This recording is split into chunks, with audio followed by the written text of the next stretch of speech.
Negro, but we ourselves at home knew we were black, we were African, and that made it so different for us. Made it, just as I said, perfect.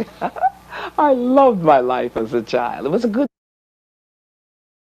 Negro, but we ourselves at home knew we were black, we were African, and that made it so different for us. Made it, just as I said, Mr. Garvey had to use, because he was, remember, not naturalized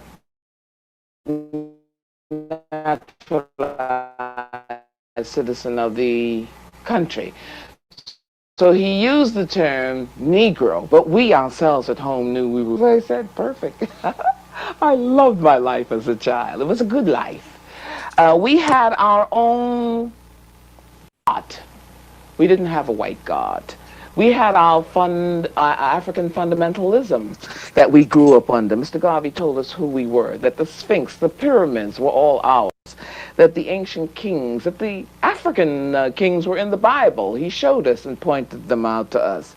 He gave us black angels. Now, this was unusual, and some people were rather worried. The woman was glorified in the family. She was the mother who taught, and above her she was protected by the Almighty. The Jesus child looked like us. So therefore, to explain my childhood, I would have to say I was as perfect as maybe any white child in the United States could be. This was our standard. The red, the black, and the green. This is the original one that Mr. Garvey himself would have held. The red for one blood of black men all over the world. Black meaning the black peoples of the world wherever we were. And green for Mother Africa. The UNIA also had its own symbolical army, the African Legion.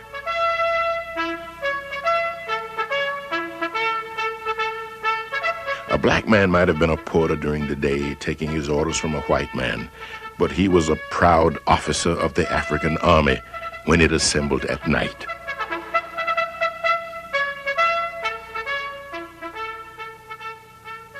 Garvey not only promised the despised Negro a paradise on earth, he also made him an important person in his immediate environment. James Thornhill, a British seaman, was a captain in the African Legion. Come here from England, and when I come here, I heard him lecturing about Africa. So I got interested and stopped. He said, I would like you to give you some of the documents of the organization to take with you. And wherever you go, whatever country you go in, you give them to black people. But not all black people were receptive to Garvey's message. The established leaders of the black communities, preachers, ward politicians, and the small, aggressive middle class of blacks rejected his ideas. They despised his followers and ridiculed Garvey. He was openly attacked by the oldest organization of black Americans, the National Association for the Advancement of Colored People. Its president, W.E.B. Du Bois, scoffed. When Mr. Garvey brought his cohorts to Madison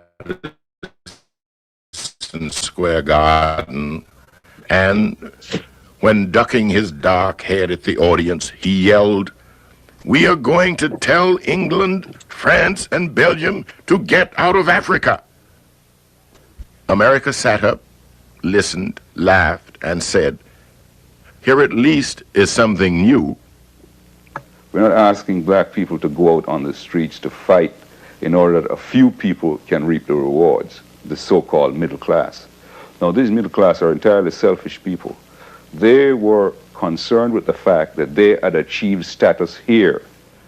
Garvey knew that Harlem loved colorful parades, and none of them was so full of pomp and pageantry as the annual convention of the UNIA.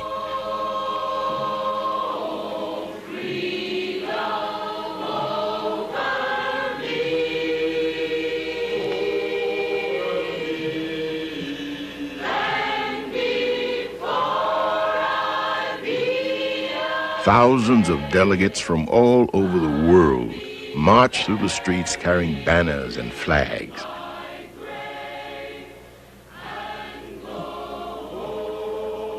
The UNIA Music Corps led the parade, followed by the African Legion, the African Motor Corps, the Black Cross nurses, and then came the thousands of members of the UNIA and followers.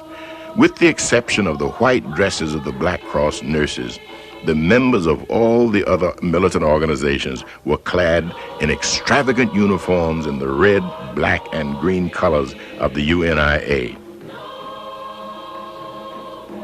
However, the main attraction of every parade was the self-appointed Provisional President of Africa himself, Marcus Mosiah Garvey. Within a few years, Garvey had managed to organize the largest mass movement for blacks that had ever existed. His claim that the UNIA had more than 2 million members may have been slightly exaggerated, but was not improbable.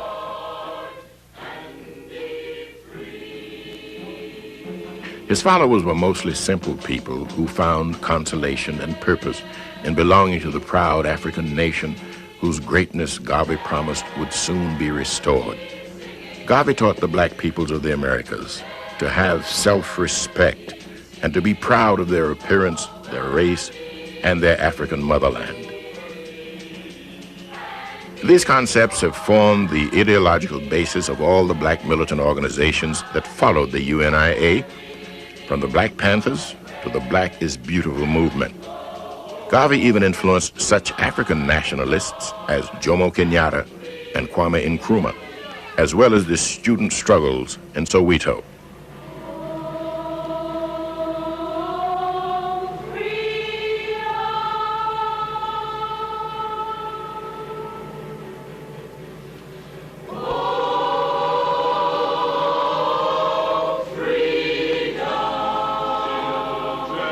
Garvey called to the crowds, "Sons and daughters of Africa, I say to you, arise, take on the toga of race pride, and throw off the brand of ignominy which has kept you back for so many centuries.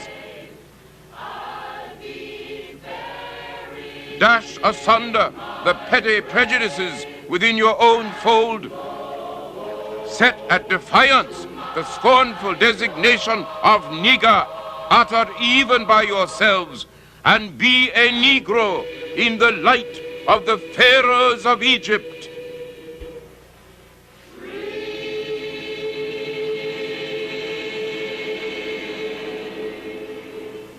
Universal African Royal Guard. This covered one God, one aim, one destiny. It covered everything that a nation should be, a people. Mr. Garvey knew, like Lincoln, that we couldn't be a nation within a nation, but he kept asking, where are our kings? Where are our generals? Where are our presidents? Where are our ships? Where are anything? Garvey founded a number of business enterprises, but the one that seemed to mark the realization of his dreams was the Black Star Line, the shipping line that was exclusively owned by small black shareholders to carry passengers and cargo between Africa, the Caribbean, and the United States. Many believed that the Black Star Line was the beginning of a huge fleet that would one day carry the descendants of the slaves back across the Middle Passage to Africa. Garvey was not a businessman. His partners were unreliable, and the ships that were bought by the organization were scarcely seaworthy. The Black Star Line was the climax of Garvey's attempt to create a black economic empire. However, Garvey never questioned whether it was possible to achieve economic and cultural independence from white society by simultaneously copying its codes and ethics. This was the major contradiction in his thinking. In 1923, Garvey was falsely charged with using the United States mails in an attempt to defraud. And when they went to trial, District Judge Julian Mack and District Attorney Maddock, they offered Mr. Garvey $15 bail. And he said, not $15,000 of my money, but nickels and dimes of black people before I should see this money go into the hands of the white man. I rather the walls of all a federal prison crumbling upon a black neck. In 1924, Garvey lost his case and was sentenced to 5 years in prison. He was paroled after 2.5 years and deported to Jamaica. Garvey's radical ideas and organizational talents had made him many enemies in the United States. Not the least of them was the U.S. Department of Justice itself, which regarded Garvey's militant organization with suspicion and hoped that it would fall apart without its charismatic leader. Marcus Garvey arrived back in Kingston in 1927. He got a hero's welcome. It was the biggest crowd that Kingston had ever seen. Garvey began almost immediately to reorganize the local UNIA. His convention hall, Liberty Hall, once stood on this now empty lot on King Street. Directly across the way was the DaCosta restaurant, where he often had lunch. The situation in Jamaica was different from that in the United States, Garvey noted. The sleeping West Indian has ignored his chance ever since emancipation. The Negroes of the West Indies need a terrific sensation to awaken them to their racial consciousness. In his cultural center, Edelweiss Park, today a parking lot, Garvey tried to encourage a new black local culture. At Edelweiss Park, we had the usual divisional operations. We had the Boy Scouts, the Girl Guides, the Almighty Prophet, and such things. And in all that, yours truly was very active. I wrote poems, I wrote songs, and things of that matter which were used by the boys and girls, and did much to promote what he was saying. Edelweiss Park provided local artists with a regular platform for their talents. Many famous Jamaican entertainers began their careers at Edelweiss Park.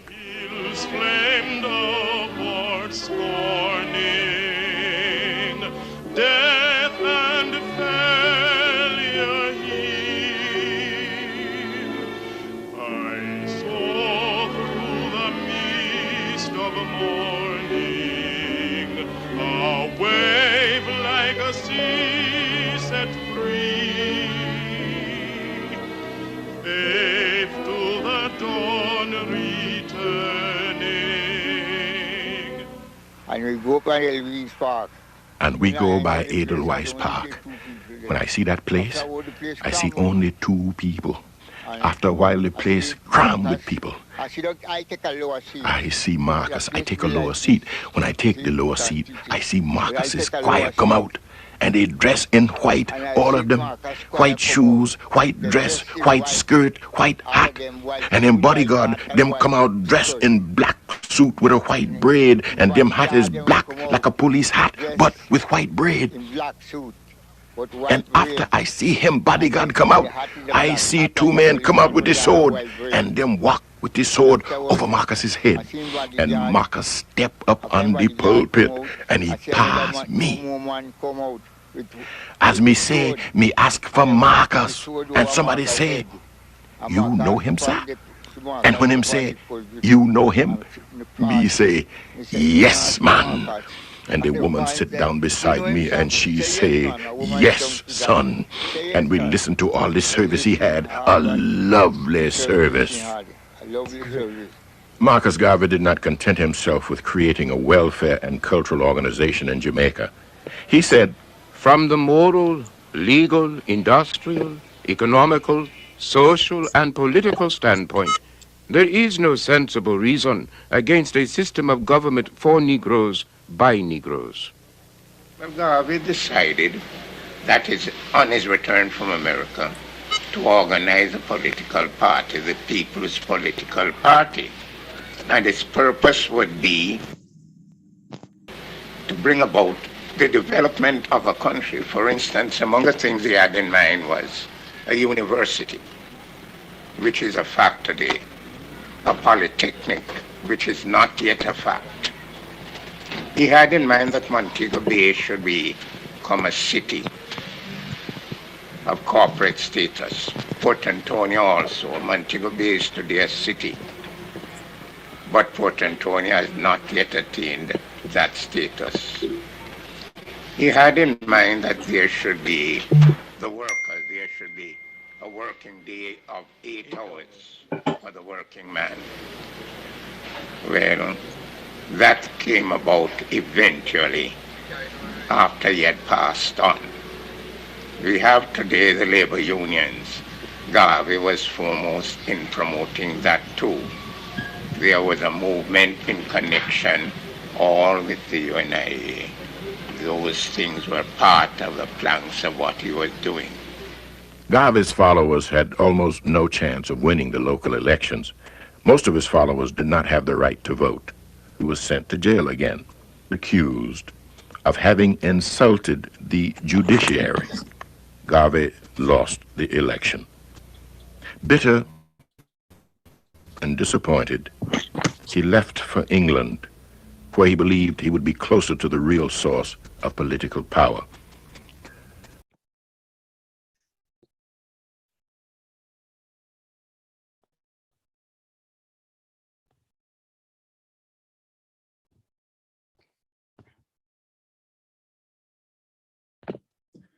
Blessed love, my Lord and Empress. Give thanks for coming in. Give thanks for life and the mighty life giver. This is the Ethiopia-Africa Black International Congress International Study Group. I am Honorable Prophet Daniel, the host. And, today's topic is the prophet. We will talk about Honorable Marcus Messiah Garvey. And we'll also talk about the office of prophet within the Congress.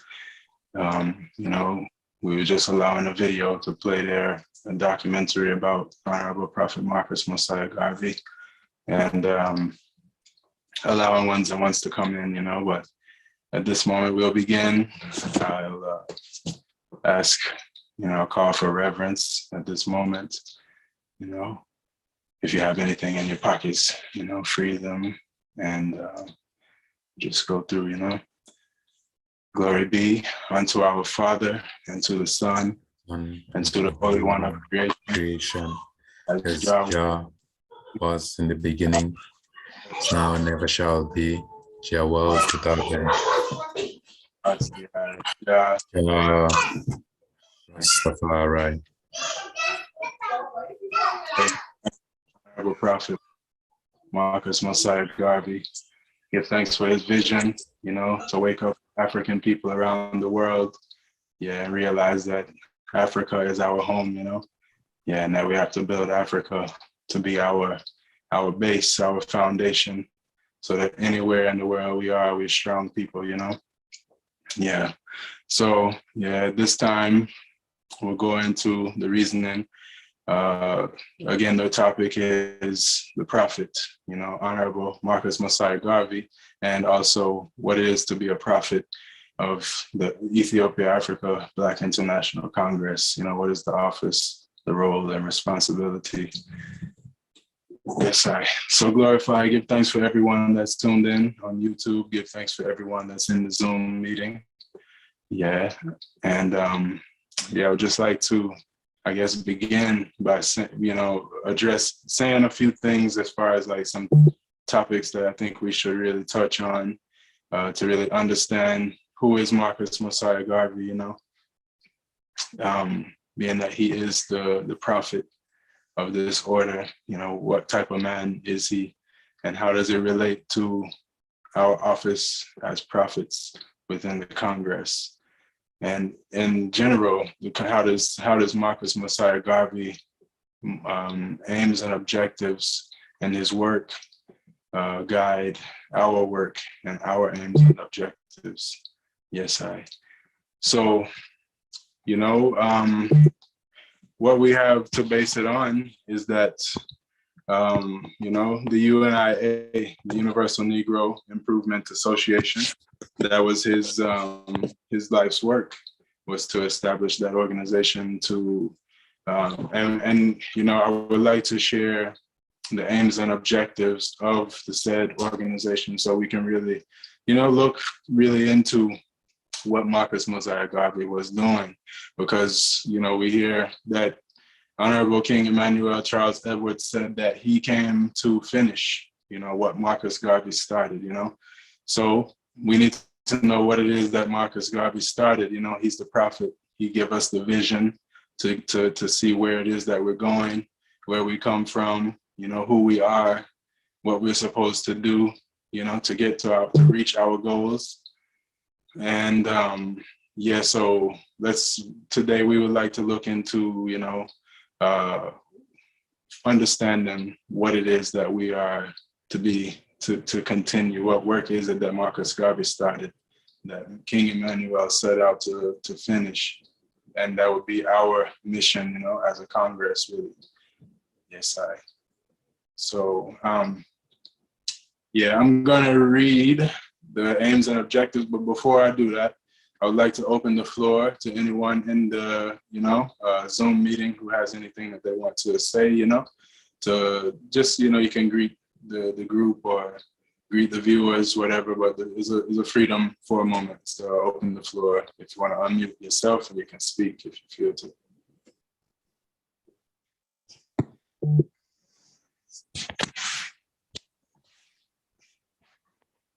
Blessed good morning.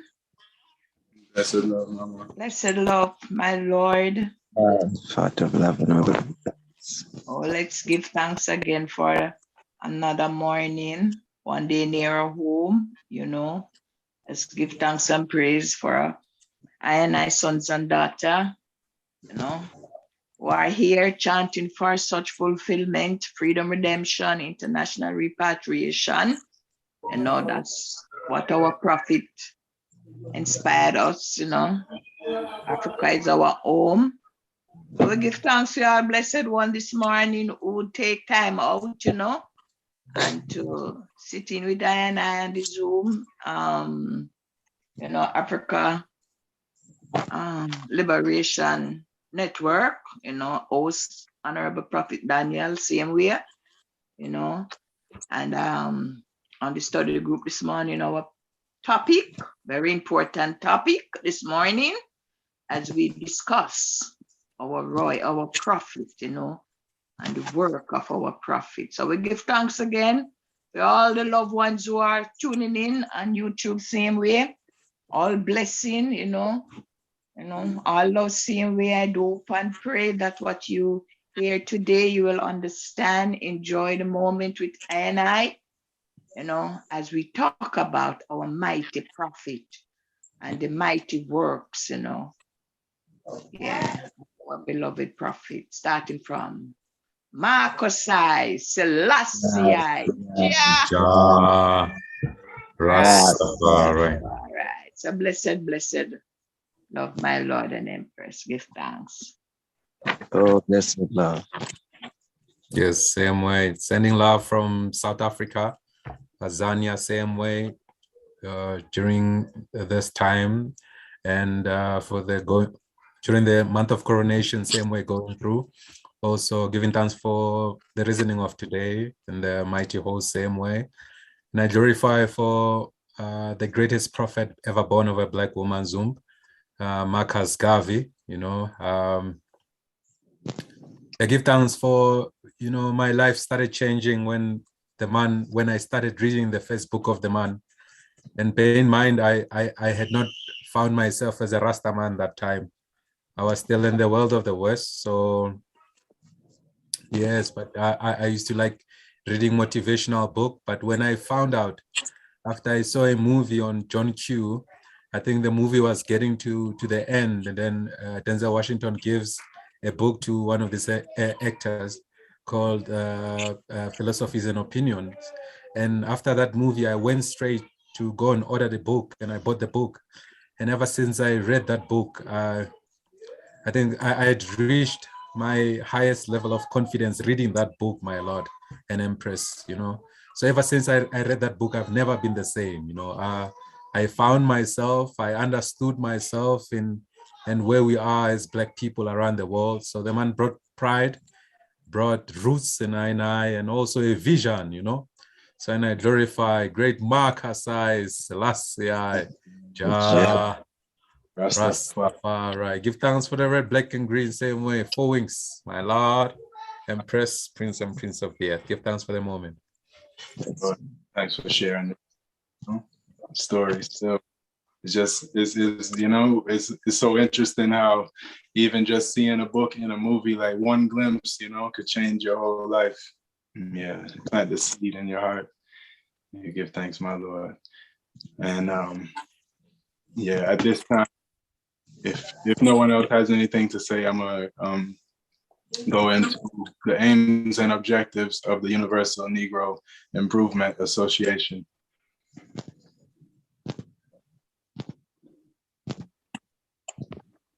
All right.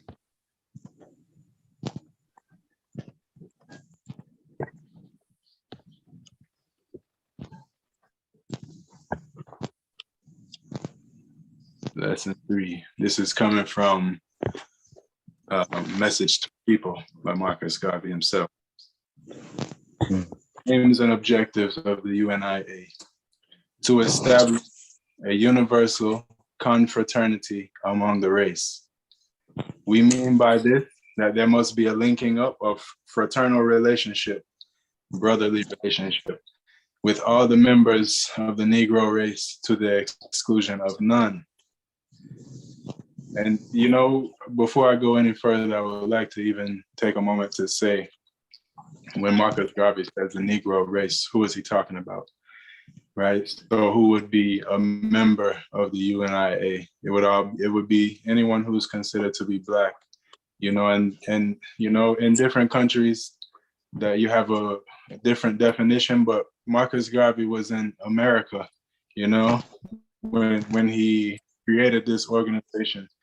And in America, anyone, you know, according to some rule or something, they had a what they call a one drop rule, which means anyone who has one drop of African blood, you know, is considered to be a Negro. So that's how, you know, broad the scope is of who could be considered a Negro and be a member of the UNIA.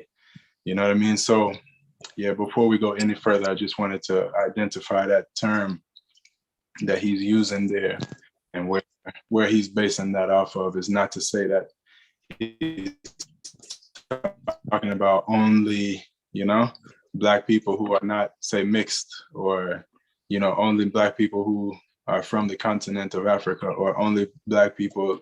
Is all of us, you know?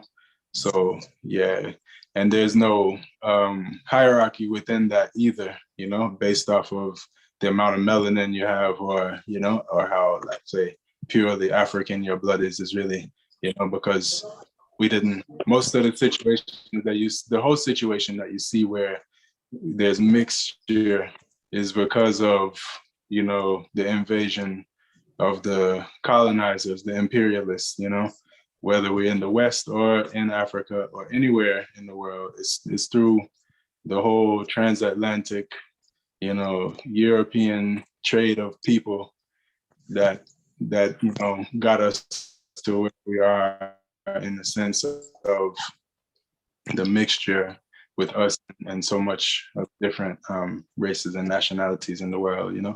So yeah, I'll continue, you know. Every Negro in the world must be a part of the confraternity. Every Negro's interest must come first in all the things of humanity. Not until you have served every Negro in the world should you seek to be kind to others. Charity begins at home. The home of the Negro race must attend to them first before you think of others. If you have a shilling or 25 cents to give away to charity, before you give it to other charities, see that all other Negro charities are first attended to. So long as there is need in your race, attend to it first and always. Never deny help to your own race. This is the meaning of confraternity, one for all and all for one. Never depart from this. Number 2, to prompt the spirit of pride and love. It must be the mission of all Negroes to have pride in their race, to think of the race in the highest terms of human living, to think that God made the race perfect, that there is no one better than you, that you have all the elements of human perfection, and as such, you must love yourself. Love yourself better than anybody else. All beauty is in you and not outside of you. And that sounds familiar, right? Because, you know, King Emmanuel always said that, you know, so he wouldn't teach you of any good of any other race, really, of the white race, because he would be teaching you outside of yourself. So God is inside of us, you know. God made you beautiful.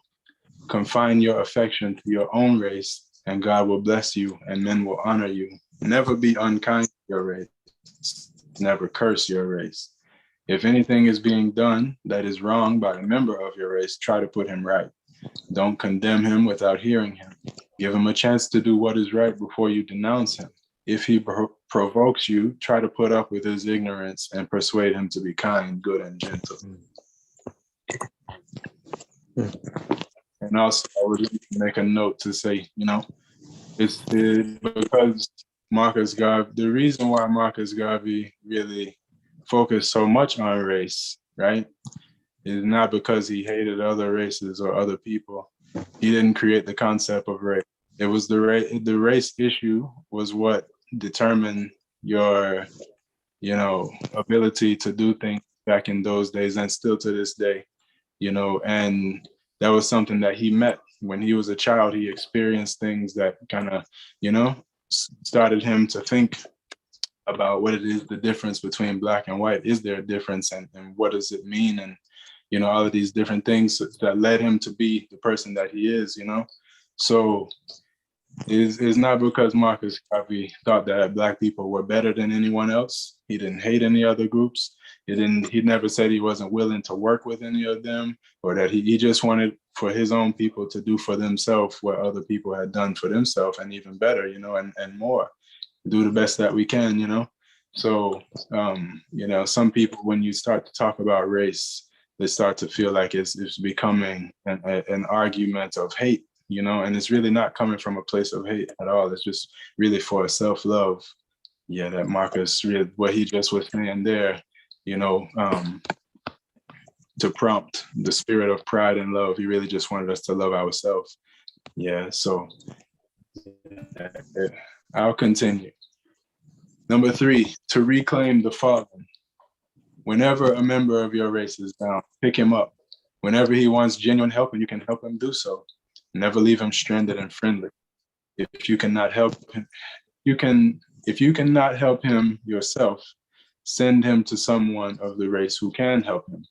Put an arm of protection around him and keep him from going wrong and feeling absolutely friendless. 4, yeah, brotherly love, you know, confraternity. Yes, 4, to administer and assist the needy. Let it be your highest purpose in life to assist the needy members of your race. Use all your influence in your country, state, and town to help the needy elements of your race. Seek government help for them. Seek philanthropic help for them. Seek help anywhere you can find it so that they may improve their condition.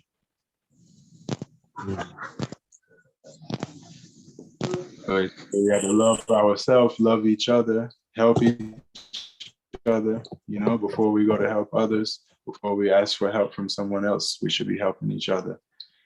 Yeah. Number 5, to assist in civilizing the backwards tribes of Africa. Africa is the motherland of all Negroes. All Negroes were taken away from Africa against their will and forced into slavery. Africa is the natural home of the race. One day all Negroes hope to look to Africa as the land of their vine and fig tree. Therefore, it is necessary to help the tribes that live in Africa to advance to a higher state of civilization. White man is not conscientiously doing it, although he professes to do so. This is only his method of deceiving the world. It is the Negro who must help the Negro. To help the African Negro to achieve civilization is to prepare him for his place in a new African state that will be the home of all Negroes. Yeah. So, you know, that's something that some people may have a problem with, really, but it's a reality still, you know. I want to make it, you know, as we reason and as I'm reading, you know, ones and ones, if there's ever a time where you want to stop me and you had something to say or you had a question or something, then, you know, feel free. I'm just going through, but if there's ever something ones and ones want to talk further about, just you know, stop me and we'll reason about it, whatever it is. All right, so continuing. Number 6, to assist in the development of independent Negro nations and communities. The Negro should develop every section of the communities in which he lives that is his, so that he may control that section or part of that community. He should segregate himself residentially in that community so as to have political power, economic power, and social power in that community. If he scatters himself about the community, or if other people live in the community, he will be scattering his power and dividing it up with other people. If there are 10,000 Negroes in a town, they should live close to each other. If there are 500, 1,000, or 1 million in a town, they will have the power of their numbers to do business, to appeal to the governor, and to voice their rights as citizens. In this respect, segregation is good. To do otherwise is bad. Number 7, to establish commissionaries or agencies in the principal countries and cities of the world for the representation of and protection of all Negroes, irrespective of nationality. This means that there must be someone in every city whose business it will be to look after the interests of Negroes who may come into that city or country. His position will be like that of an ambassador, consul, or consular agent of a nation. He will interest himself in other things affecting the Negro race and see to it that no advantage or abuse is taken or made of a Negro who comes into the city or country. He is to report all happenings affecting the Negro and those happenings in which the Negro is interested. To the UNIA, this will not be necessary where Negroes have a community of their own, but is applicable only to foreign countries such as Europe, Asia, and South America, where the Negro may live in large numbers and have no contact with the government. True. Number 8, to promote a conscientious spiritual worship among the native tribes of Africa. Considering that there are so many different religious thoughts, the Negro should be brought under the influence of one system of religion and the belief in one God. An honest effort should be made to instruct him in his particular desires and not to exploit him by teaching him different religions. There is to be no speculative idea behind his religion. No speculative idea behind his religion, meaning nothing that you don't know. It's had to be a fact or don't deal with it. Number 9, to establish universities, colleges, academies, and Stop schools at 10. for the racial. Pardon? We will stop at 10, so we will deal with from number 1 to 10 points. All right, true. Number 9, to establish universities, colleges, academies, and schools for the racial education and culture of the people. This means that we are not to become satisfied with the educational system of the white man, which has been devised by him for his own purpose, to lead others. This means that we are not to become with the educational system of white men. The Negro must have his own based upon his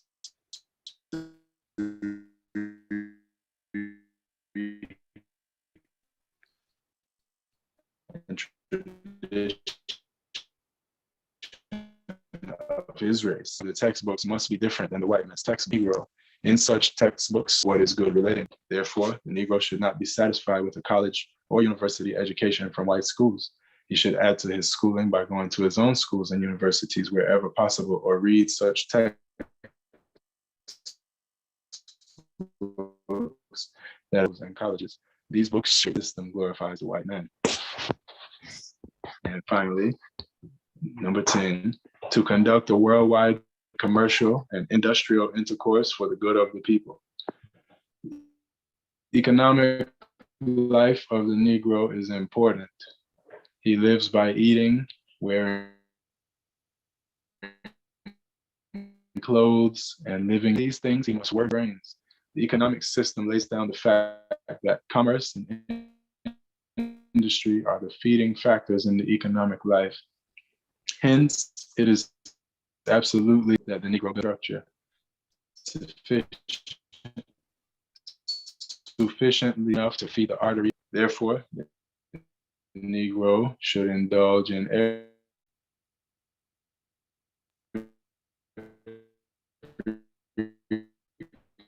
kind of business that is necessary. Holy Marcus, I, Selassie, I, Jah, Rastafari. Lord. Empress, Prince, and Prince of the Earth. You know, for the Honorable Prophet Marcus Messiah Garvey and his work and his vision, you know. Yeah, the floor is open. That was a lot there. It was still more, but for the sake of the reasoning, I wouldn't read all of it. But we get a good idea what it is that Marcus Garvey set out to do, you know, and that's what work we're supposed to be continuing, you know, as Bobo Shanti, being that His Majesty King Emmanuel said that he came to continue and finish what Marcus Garvey started. Yes, So Marcus Garvey wanted to build Africa as our home base, you know. I was listening to an interview earlier where a UNIA member telling about the fact that Marcus Garvey never really said he wanted to take all Black people back. And really he didn't establish the UNIA as a Back to Africa movement.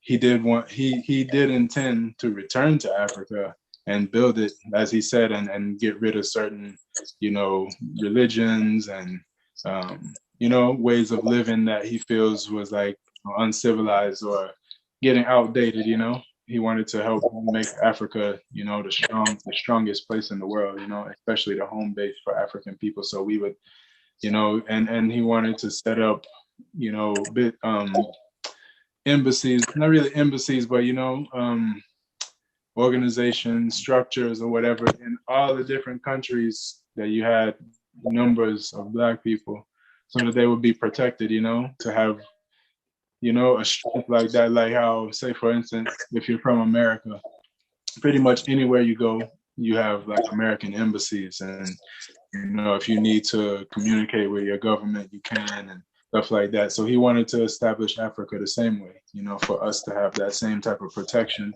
and security that, you know, America would provide for its citizens.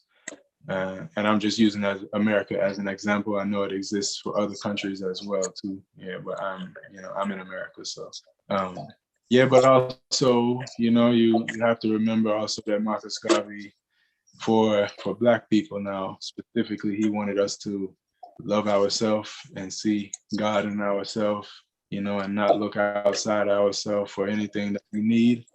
You know, he wanted us to build our own businesses and support them. He wanted us to love each other and take care of anyone else, you know. One of the members of your race, when they're going through it, feel like they're friendless, you know.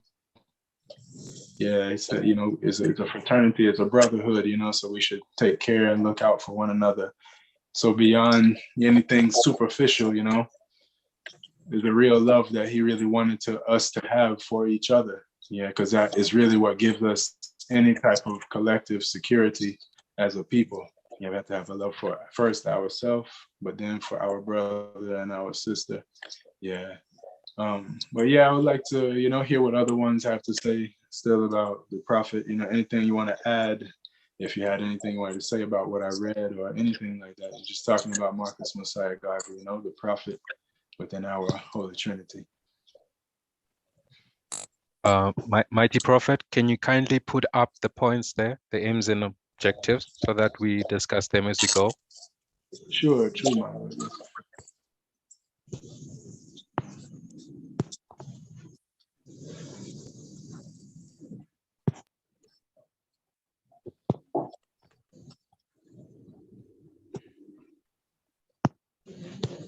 Yeah, all right. Hold on one moment. There's one, what all of that really adds up to is what they call Black nationalism, what he called Black nationalism. One time someone told me that, and it was a Bobo, an elder told me that Marcus Garvey was not a Pan-Africanist, but a Pan-Africanist is basically someone who is a Black nationalist. Basically anywhere that any Black person is in the world, they're still an African. That's what Pan-Africanism really is. Black nationalism. Also, what I was just saying there with the confraternity amongst ourselves, having our own businesses, having our own communities where we have power and stuff like that. Wherever we are in the world, that's what Pan-Africanism is. He's the father of it. You know what I mean? So I would say that's a misconception to say that Marcus Garvey was not a Pan-African. Marcus Garvey was not really religious, Marcus Garvey was statical, work, to as the people build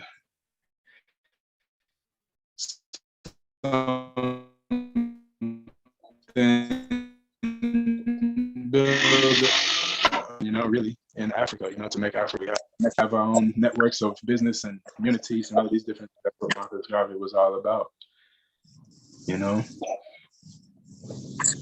But yes, my Lord, was anyone that you if you tell me, I can just scroll to it.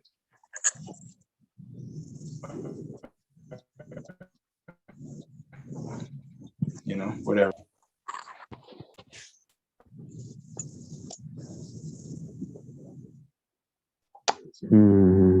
Blessed love, my Lord. My audio is cutting out, so I didn't hear what your last comment.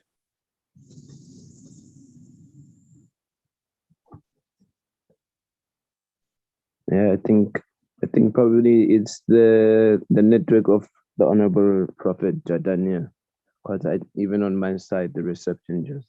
Yeah, my Lord, something is wrong with the network. We ain't getting it clear. It's slurring.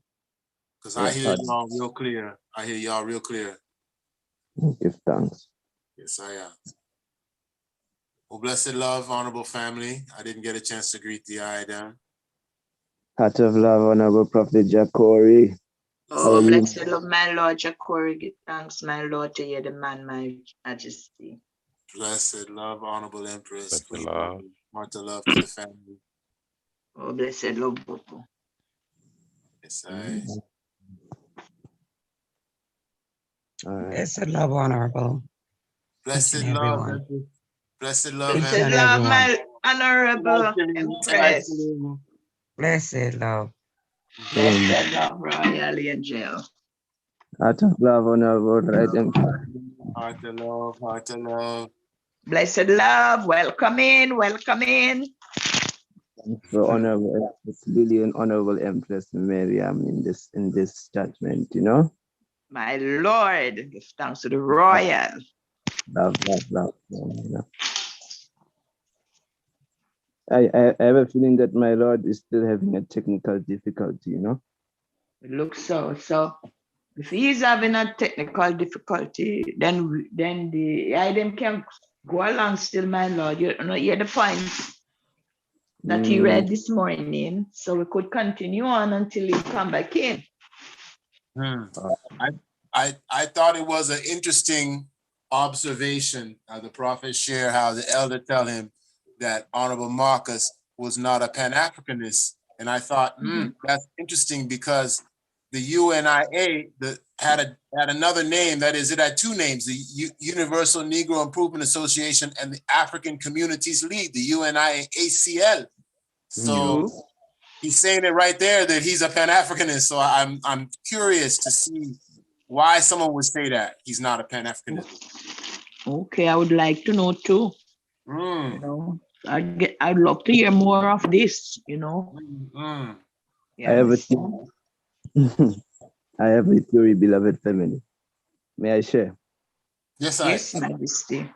Well, give thanks still for the opportunity to be together again. Give thanks for My all Lord, glorify. Praise for all this right now. Selassie,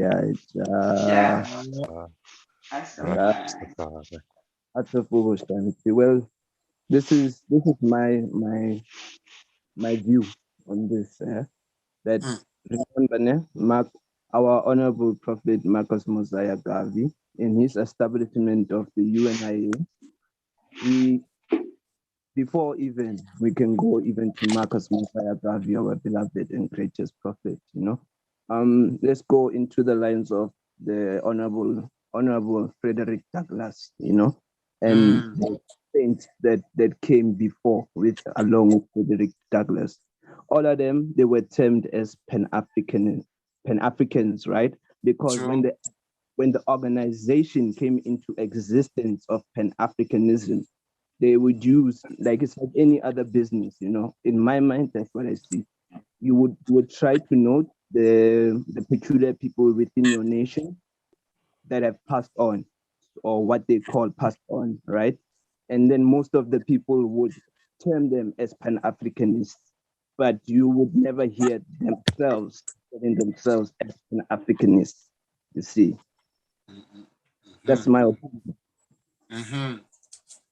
Yeah. Yes, well, I know that the Honorable Runoko Rashidi, who recently left this plane, he would talk about how Pan-Africanism came about as partly as a political need for Africans to withstand the onslaught of colonialism and slavery and all them things. Because prior to the European and the Arab invading Africa, we didn't really have like a continental consciousness because we didn't really need it like that. You know what I mean? So, I mean, even though we had like a shared culture and everything in many ways, it wasn't like Pan-Africanism like that until, you know, the evil white world and the Arabs and them, you know, started to descend upon us. And then we needed to be like, let's come together, you know? Yeah.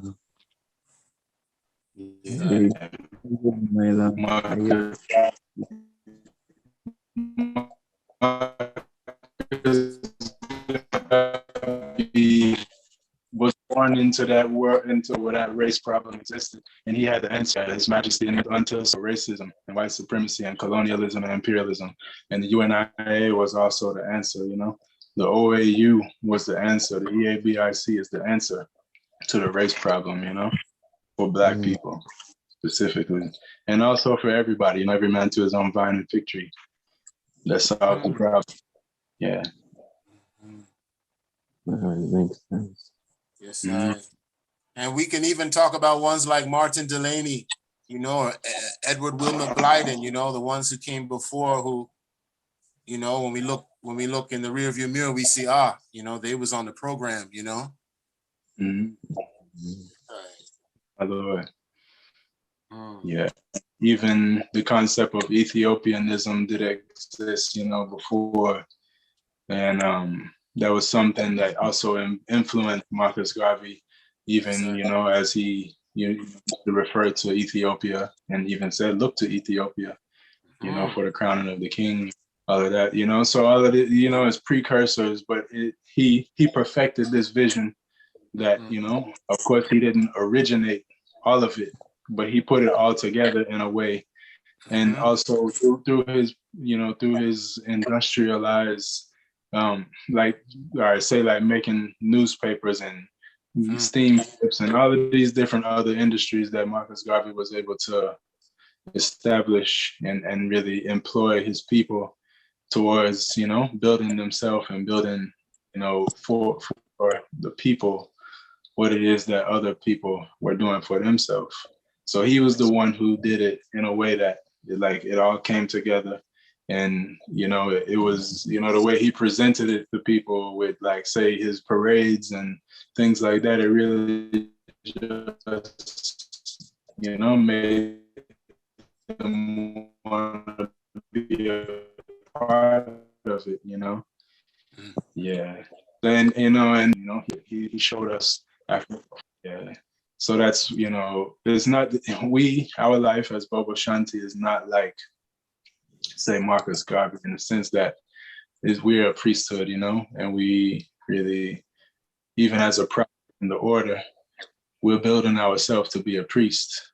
Yeah, we even tell about Marcus Garvey and to tell people about his vision and things like that. There's also the level of, like, say, self-reliance, like King Emmanuel, though he established a church, you know, to give reverence to Marcus Garvey, but like he said he came to finish Marcus Garvey's work. So the way that the order, the way that say that even the religious aspect, or not even say religious, but the spiritual aspect, like the praise part of it, the way we praise, you know, a Black God, and we look to Ethiopia, that comes from Marcus Garvey.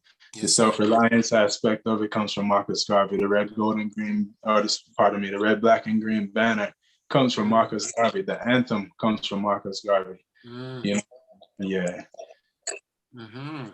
Yeah, my Lord. Give thanks, you know, really listening to all the points, you know, that Marcus Garvey, you know, push out still. The man want I and I as Black people to work in unity. You see, as we talk about unity amongst ourselves, you know, because a man said we have to be self-confident. If we're not confident in ourselves as Black people, then we are twice defeated in the race of life. So I give thanks, you know, for the Marcus Messiah Garvey as a Black man in them time, who hail, you know, born in the little parish of St. Anne's here in Jamaica. You understand? And come out to be such a mighty, mighty power. Man go through a lot of things still. A lot of things reach Marcus Messiah Garvey, them lock him up in a prison, them do all kind of things to the man. But through the strength and the power, and the man know him works, you know, and what him cut out to be, you know, him never back down. Him never say, watch a man, me can't worry, so I'm not gonna slow that, because whatever. The man go it through the end, you know, to the end. And that's why we, as Marcus Garvey people, we should continue to go whatever we are doing to the end. You know, see it and stand firm too within ourselves. Because we have the teachers. Yeah. Marcus Garvey show us how, as a people, how we must manifest, you know, in ourselves as Black people. But it's only one thing that I found it, the Negro, you know, King Emmanuel never really about the Negro thing. I'd rather say Black people. Yes, sir. Such fulfillment still, you know. Yes, sir. But I know so the Negro thing still was in them time. Right. You know. So now that we understand ourselves and we don't use the Negro, would I say Black people. Still enough. But I give thanks to the life and the work of the Honorable Prophet Messiah. And I see it. And how the man lay the foundation and cut out and, you know, point us back to our home. You know, Africa, Mount Zion. And I see it. So, yes, this is a very, very listening to all the points of Marcus. Not all, just 10 out of, you know, really, really interested, my Lord. So, as an empress, I'll continue to listen, you know, and learn more about the man great works, you know, from the honorables, them, my Lord, give thanks. Yes, sir. Yeah, even, and, there's a documentary I was sharing it, at the beginning, before the program started, I put on a live stream and just let this documentary play where it was after Marcus Garvey had been. It's only pretty, my Lord, Daniel. It just the clearance within your audio, there, Bobo. Okay. But yeah, I just love for the thanks more for the clearance. Still, it kind of slow, miss out sometimes, so we don't know. But you can check it, the Bobo, and see what's happening. Can you hear me better? Go ahead. Can you hear me now? Yes. Yeah, I'm hearing you now. Okay, give thanks. Yeah, I was saying at the beginning of the live stream, I was playing a documentary.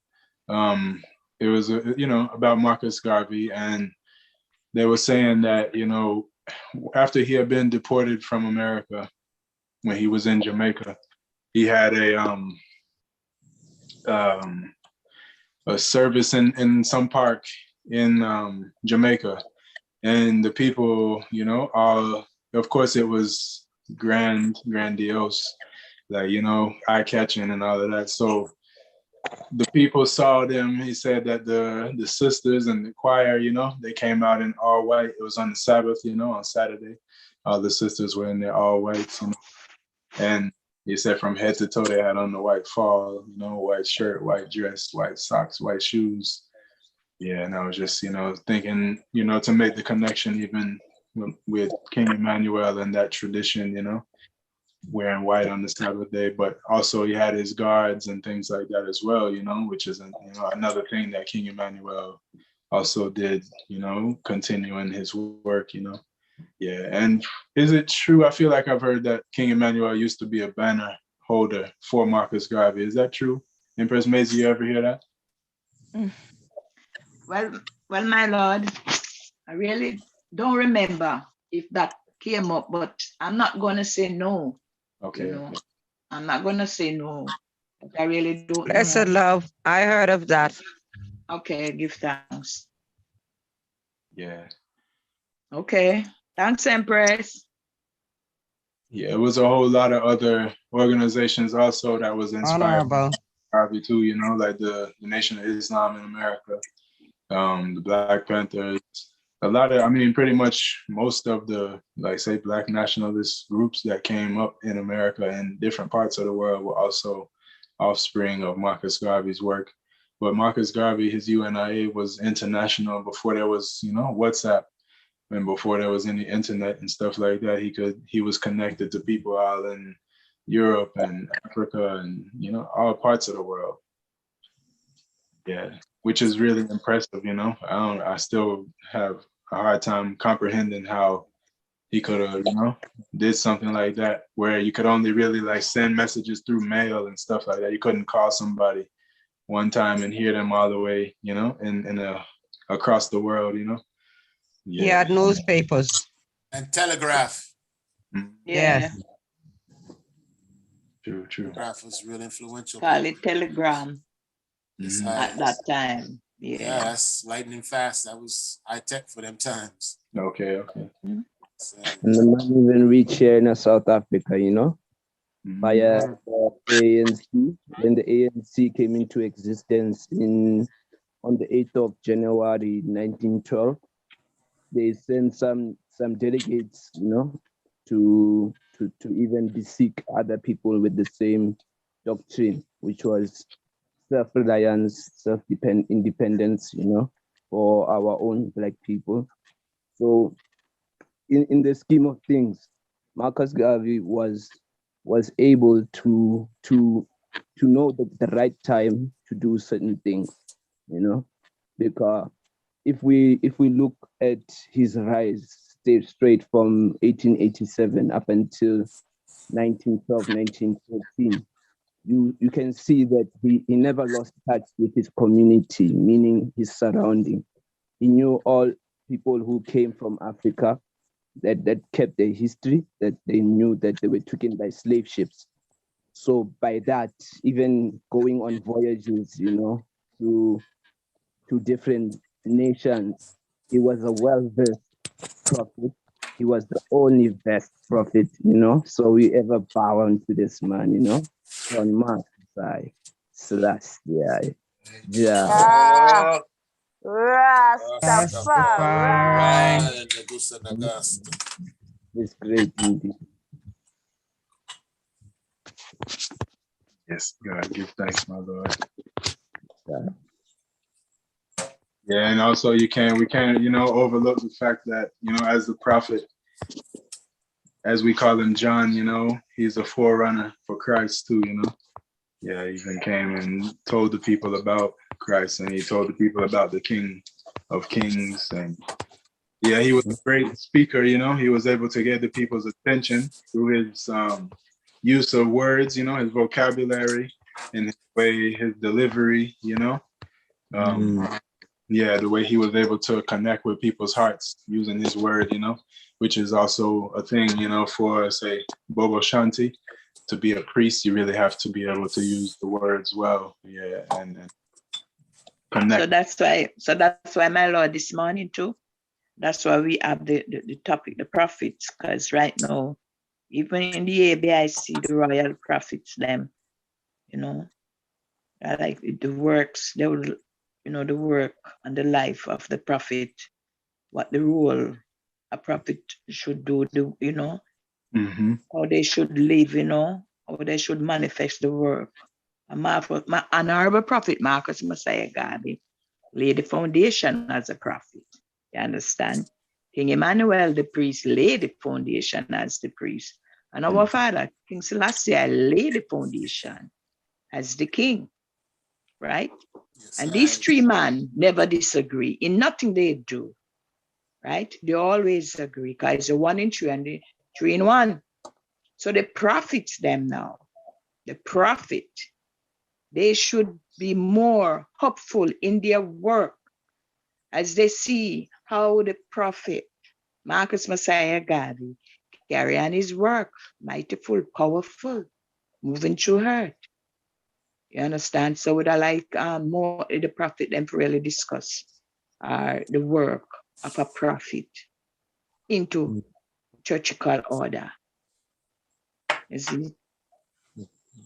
Marcus Messiah Garvey is a statesman, right?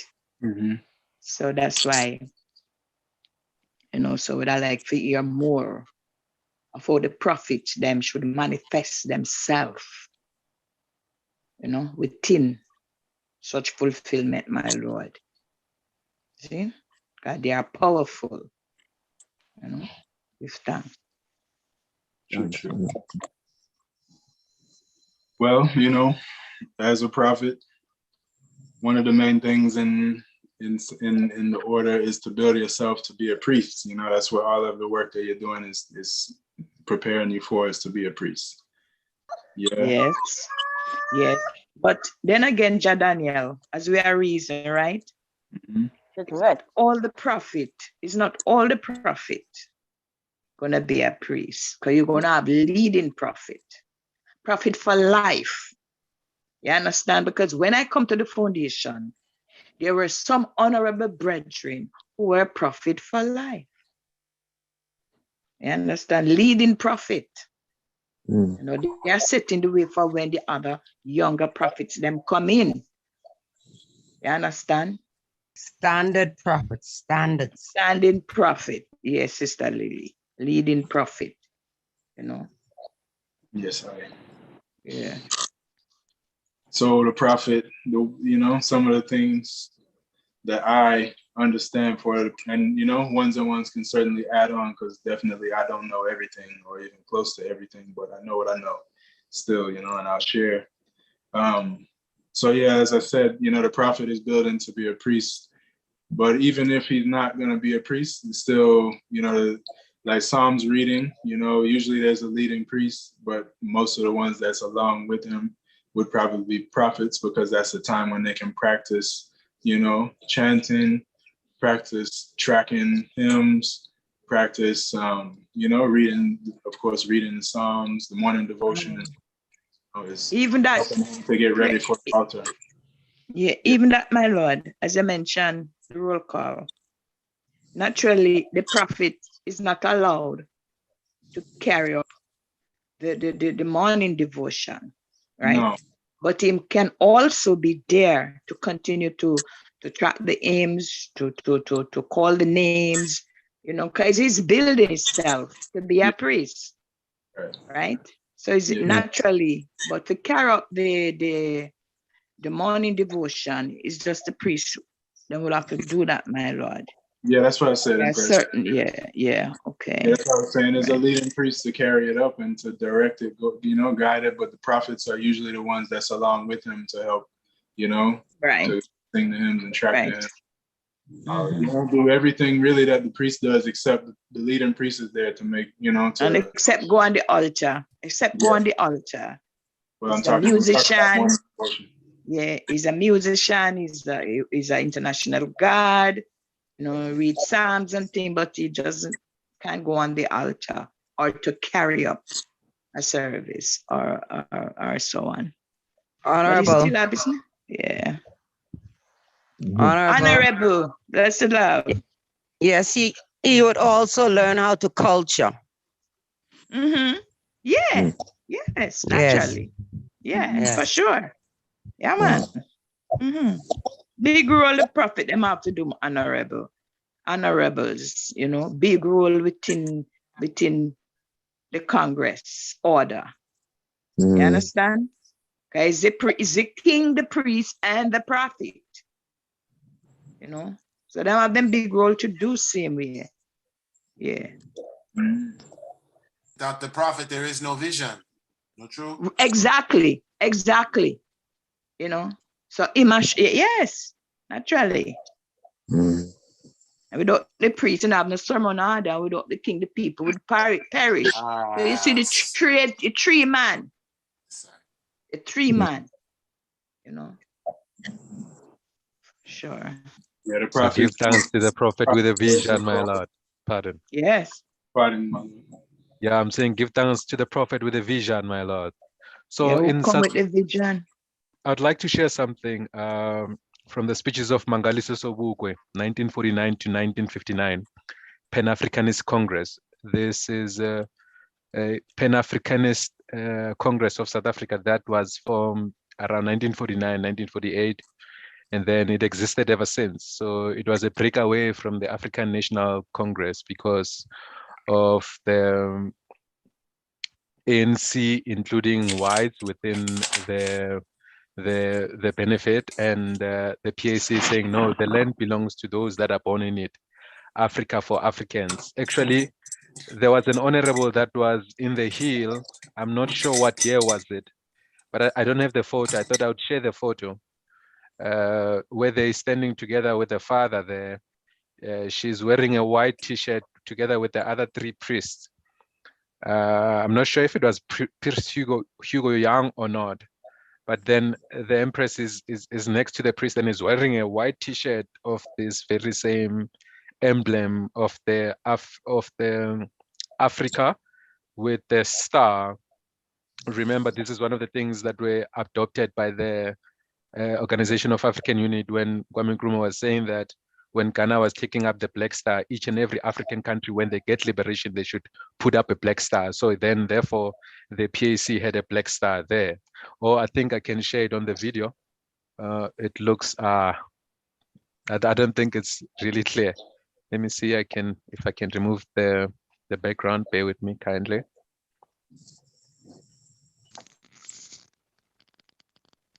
Okay. Yeah, then it looks, you see, that's the banner there. Yeah, I don't know if Empress Maisie or Empress Lily might remember. There was an Empress, one of these, I just don't remember very well. I didn't really find out who she was. So then therefore. I am not seeing the picture, my Lord. Yes, I. Probably I do not know how to bring up the picture, but I ain't not seeing it. Hold on 1 second, Empress. All right, go ahead, my Lord. Can you show it now? Okay. You see him, Empress? Okay. Oh wait, let me remove the background again. Pardon. Can you see it, Empress? Oh, My Lord, go ahead, eh? I think All right. I have a problem here with my phone. Okay. Oh, all right. Sister Lily probably can tell you about that. All right. Yeah. So on page 25, he talks about Africa's position as a Pan-Africanist. So note the Pan-Africanism was inspired by Marcus Garvey, because actually one of the mottos of the Pan-Africanist movement of South Africa is Africa for Africans, from Morocco to Madagascar, from Cape to Cairo, Izwele, to which means it's our land. He says, the question then arises, where does Africa fit into this picture, and where particularly do we African nationalists? Actually, he talks about the international scene. He says, we are living today, sons and daughters of the soil, fighters in the cause of African liberation, in an era that is pregnant with untold possibilities for good and evil. In the course of the past 2 years, we have seen men breaking asunder with dramatic suddenness the chains that have bound his mind, solving problems which for ages have been regarded as sacrilege even to attempt to solve. The tremendous epoch making scientific achievements in the exploration of race with man-made satellites orbiting the Earth, the new and interesting discoveries made in the geophysical year, the production of rust-resistant gains of wheat in the field of agriculture, the amazing discovery in the field of medicine, chemistry, and physics. All these mean that man is acquiring a better knowledge of his environment. All is well on the way to establishing absolute control over that environment. And then it says Africa's position. The question then arises, where does Africa fit into this picture, and where particularly do we African nationalists, we Africanists in South Africa fit in? There is no doubt that with the liquidation of Western imperialism and colonialism in Asia, the capitalist market has shrunk considerably. As a result, Africa has become the happy hunting ground of adventuristic capital. There is again a scramble for Africa, and both the Soviet Union and the United States of America are trying to win the loyalty of the African states. Africa is being wooed with more ardor than she has ever been. There is a lot of flirting going on. Of course, some Africans flirting with the Soviet camp and others with the American camp. In some cases, the courtship has reached a stage where the parties are going out together, and they probably hold hands in the dark, but nowhere has it yet reached a stage where the parties can kiss in public without blushing. This wooing occurs at the time when the whole continent of Africa is in labor, suffering the pangs of a new birth, and everybody is looking anxiously and expectantly towards Africa to see, as our people so aptly put it, Uguti iyozala nkomoni, what creature will come forth. We are being wooed internationally at a time when in South Africa, the naked forces of savage Heron volkism are running riot, when determined effort is being made to annihilate the African people through systematic starvation. At a time when brutal attempts are being made to retard, dwarf, and stunt the mental development of a whole people through organized miseducation. At a time when thousands of people roam the streets in search of work and are being told by the foreign ruler to go back to a home which he has assigned them, whether that means the breakup of their families or not, or no not. At a time when the distinctive badge of slavery and humiliation, the dompas, is being extended from the African male dog and the African female. It is at this time when fascist tyranny has reached its zenith in South Africa that Africa's loyalty is being competed for. And the question is, what is our answer?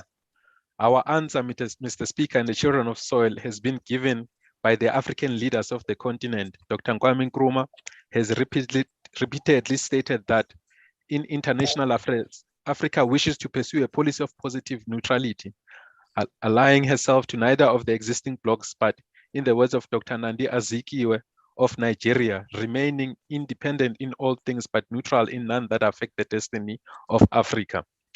Mr. Tom Mboya of Kenya has expressed himself more forthrightly, declaring that it is not the intention of African states to change one master, which is Western imperial, for another, which is Soviet hegemony.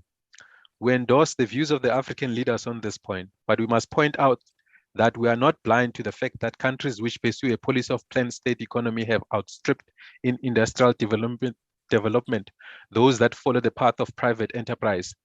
Today, China is industrially far ahead of India. Africanists reject totalitarianism in any form and accept people's democracy. I'm going to finish just now, my lord. We also reject the economic exploitation of many for the benefit of the few.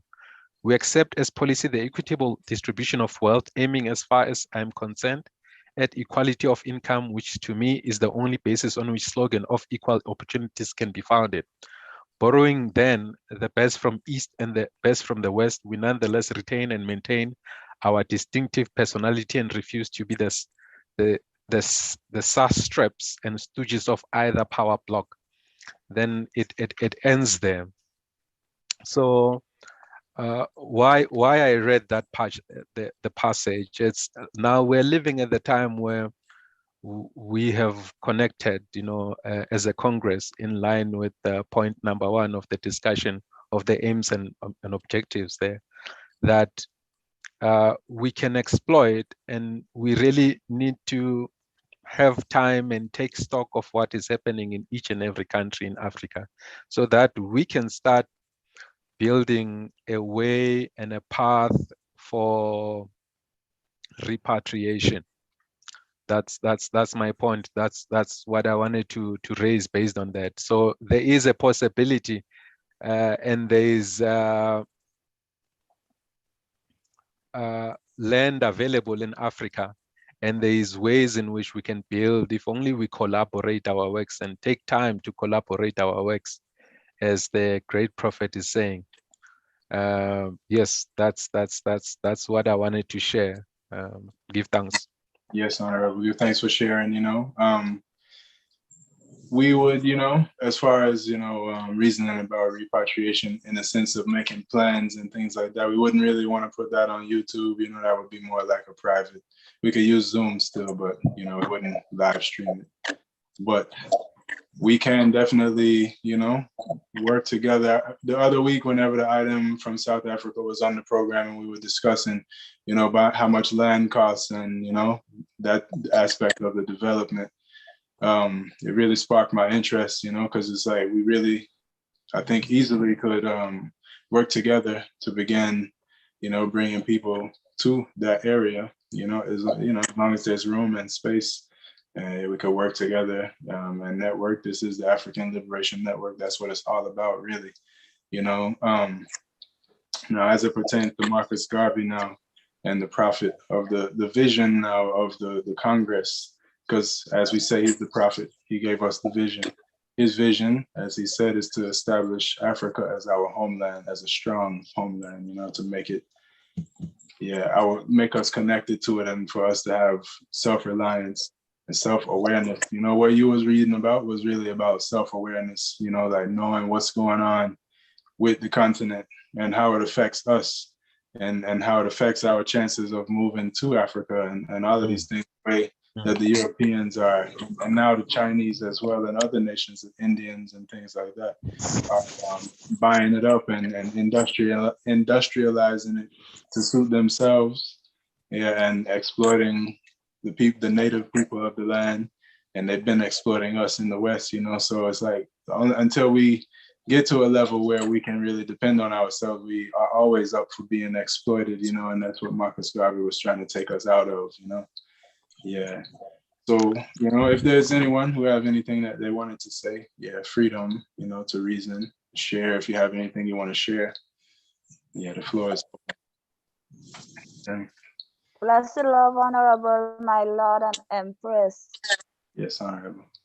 Blessed love. Blessed love. Give thanks for life and in mighty life. Give our Holy Emmanuel last year. Rastafari. Marcus Celestia. Rastafari. Yes, my Lord and Empress, give thanks for another beautiful morning of reasoning. And give thanks to the mighty prophet. Give thanks to the forerunner of Christ, I, the Black Prophet, give thanks for John. Marcus I, Selassie I, Jah, Rastafari. Well, I would like to share a little small testimony, not long, concerning Marcus, the Honorable Marcus Garvey. Well, concerning the Trinity, you know, I always get the understanding about King Emmanuel and King Selassie before I really get the fullness in myself about Marcus Garvey, you know. But what really brought that great inspiration to the eye to fulfill the fullness of the Trinity within myself too, is that in 2008, the Queen came here to Trinidad. The world came to Trinidad because Trinidad hosts the Commonwealth. So, to put it all in a nutshell, the world came to Trinidad. The heads of government, presidents, and all these people to Trinidad, you know. So that was a big scene going on in Trinidad, you know. So concerning the meeting and when all the presidents coming in, Barack Obama and all of them came in, you know, they had to have special passes and things to go certain places to see these people, you know.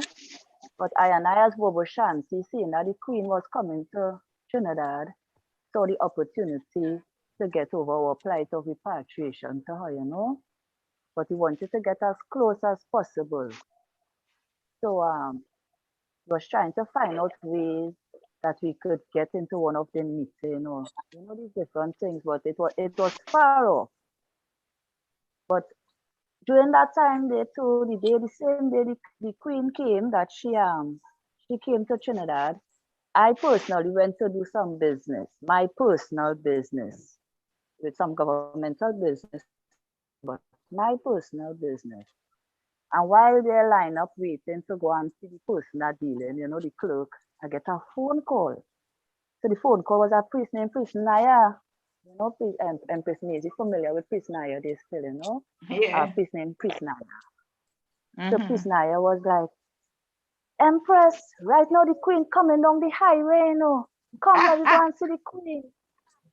I, in my head, want to know how Priest Naya going and see the Queen. We don't have no way to really get in to see the Queen. So it didn't really hit me for me to see the Queen like I was still docile, you know. And he like, Empress, the Queen coming down the highway. Come, let me go and see the Queen.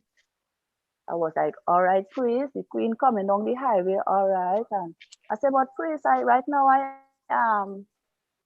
I doing some business, you know, but it's still in hit now about the Queen coming. Anyway, he hung up and I hung up. Eventually he called back again. And he said, the Queen coming down the highway, where the Empress and them, where the Empress and them. And that's when I wake up. Wherever I was, that's when I wake up. And I was like, the Queen coming, but that is one of the main people we want to see concerning repatriation. I said, priest, I'm coming. I come over the line, I drop everything I was doing and I forget my business clean. And I go on and I meet the priest. The priest and I end up in town where we start to send word now on the mountain that we're going to see the Queen. Just so we're going to see the Queen. We have to get a quick delegation here to go to see the Queen. But anyway, Priest Naya and I end up in the city busy, you know, because the Queen coming in and today's the certain meeting and these things. So we went to a place named Higher. That's like a big time place. They built like a hotel and offices. It's real tall, one of Trinidad most sophisticated building. Named the Hyatt, I think it means. So that's where the president was coming in. That's where actually they were staying. And Priest Naya and I alone on the scene, still waiting for other soldiers to come from off the mountain. So we had some letters though, we was preparing certain things too. We had some letters for this president that was coming in. So we're trying to get in by the Hyatt. To get in by the Hyatt is only guards, and you have to have pass, and these people have the thing on their neck that, you know, only certain people could get in. And Priest Naya and I want to get in there to deliver these letters. We get the letters from our lawyer, Bobo, that was in town, was in the city that day. And when time I was like, Priest Naya, how we getting in there? And he like, Empress, let we go. And somewhere or the other, when we reach by this guard and these people, we have to have this pass to get in.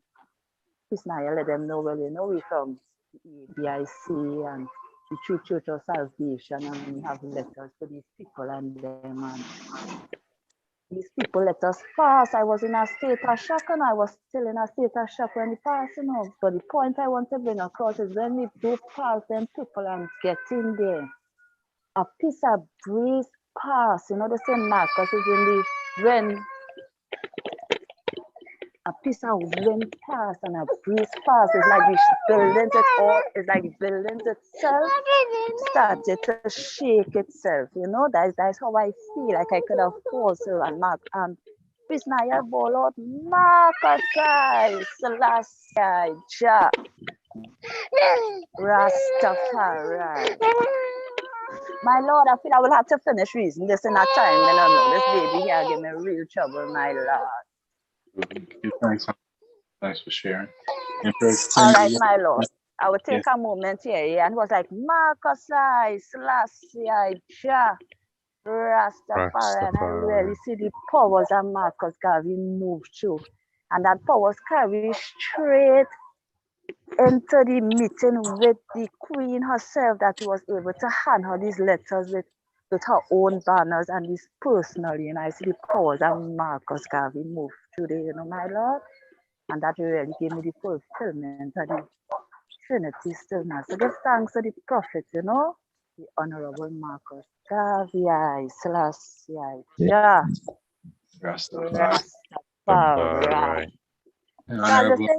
He's the statesman, you know.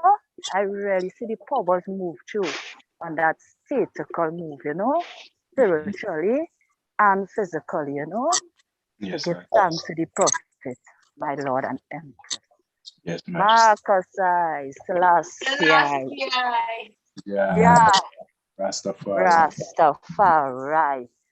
That they was able to give our letters of repatriation personally to the Queen, to her lady that was right close to her. It was just inches close from her, and we had no pass. We was uninvited guests. They had listed guests and was uninvited. When Peace Naya had on his red, gold, and green robe, when the Queen entered, Peace Naya was the first person to stand up and clap.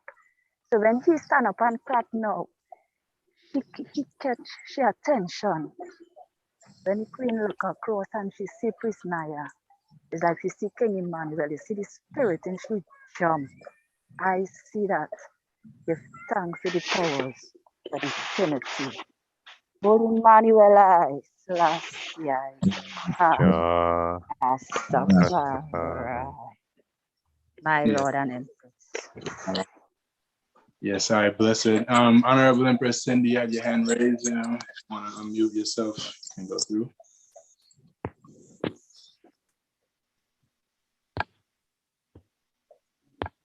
Empress Cindy.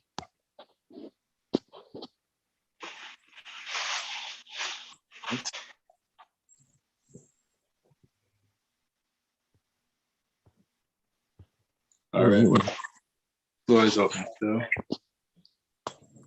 All right, can I ask my lad, you know, hey, since we're still on the topic of the role of the prophet, you know, hey, the role of the prophet in my eyes, my Lord, you know, as the word is prophet, it must be to profit, you know, make capital, make it run, you know, make things happen, because the priest is responsible for the ceremonial order. He's the one who makes sure that the nations, know which word to use, for which. But we, as to be honest, let me put it like this: for us, who are the uncrowned, who are the crowned prophets, the aim and the objective is to make sure that we have profit, we have profit that we can share with the masses.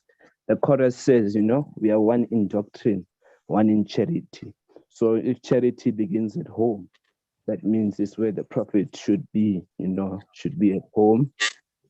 The angels, the other prophets, leading prophets, making sure that all the works, produced, get on the market, make sure that the name of the Father, is within the products and the services, so that the people may know for a fact that this is a salvation order, So it's my view, based on the role of the prophet, in a sense, my Lord and Empress, Prince and Princess, born and born. My Lord. Yeah, from what I understand, I did ask Elder, like, what do prophets do in the camp, whenever everything is functioning properly? And he really said, mostly when young prophets come, they really are there to learn, to build themselves, to be a priest, to participate in, like I said, the Psalms reading and morning devotion, and to learn, whatever, say, skills and things, and to build themselves, But the priest now, the priest is the cook. The priest is, skilled because he's been around, so he knows if he's like the shoemaker, then so everybody works, you know what I mean? It's not like the prophet is there to make all of the money. But now, as it comes to Marcus Garvey and as it pertains to the Congress now, Marcus Garvey he not really created, but he showed and shined the light of self-reliance, you know what I mean? So to teach someone like King Emmanuel now that this, that's the way you, as a if you're doing nation building, then self-reliance is the way. So it's for all of us, man, woman, and even the children, really, mostly the man and woman still, but to work towards being self-reliant, to do what it is that we have to do. So everyone would make products, everyone would be able to sell products, but it's really, Marcus Garvey really just gave us the vision, the direction, to go east, but to look internal, to know who we are. But now when it comes to the function of the prophet in the order now, most of the time is prophets holding the banner, The prophets will be, priests play, of course, the priests play the music too, but the priests, could be on the altar, whereas the prophet couldn't. But from what I understand, more times the prophets are building themselves even through playing the music, but the congregation would have prophets. But there's nothing really, no distinct difference between a prophet and a priest. Just like as the Empress was saying, some brethren will stay prophets and never become a priest, but they still do anything besides going on the altar. You know what I mean? So it ain't really too much of a big difference. It's a priesthood, so everybody within it is within a priesthood. It's just you don't go on the altar as a prophet. Yeah, for whatever. That's why some people have personal choice to not become a priest too. Yeah, I'm pretty, my Lord. Yes, we love you. And that's why the Father never make it no different. Him say everybody should work in one accord. Yes, sir. To in one unity. So he never say because you are a prophet or you're a priest, you are higher than the prophet. Nothing like that. Everybody work together in one accord. You just know your role. You know that you're a prophet and you are not required to go on the altar. You don't do that. You're a prophet. You don't carry a protocol. As a priest, that is a priest's office. So the priest know his office as a priest, and the prophets know their office. You understand? But the Father make it what? Be in one accord, in one unity, and one love. So there's no higher, no low. Yeah, because the prophet and the priest and the king are one. So I'm saying, the Trinity. King Emmanuel said, because you're a prophet. Marcus, because you're a prophet, you stay back. You to do so. No. They work in one accord. The three men never disagree in nothing at all. You see, so we as sons and daughters should follow that footstep. To follow and say, oh, the prophet, the priest, and the king live, and try to live in that same way how they live. You know, but I look down upon me, become me a prophet. And I look down upon me, become me a priest, and you're a king. We are all the same. I mean, me talking about the brethren them. When we say me and me, you know, and you understand, right? Yes, I.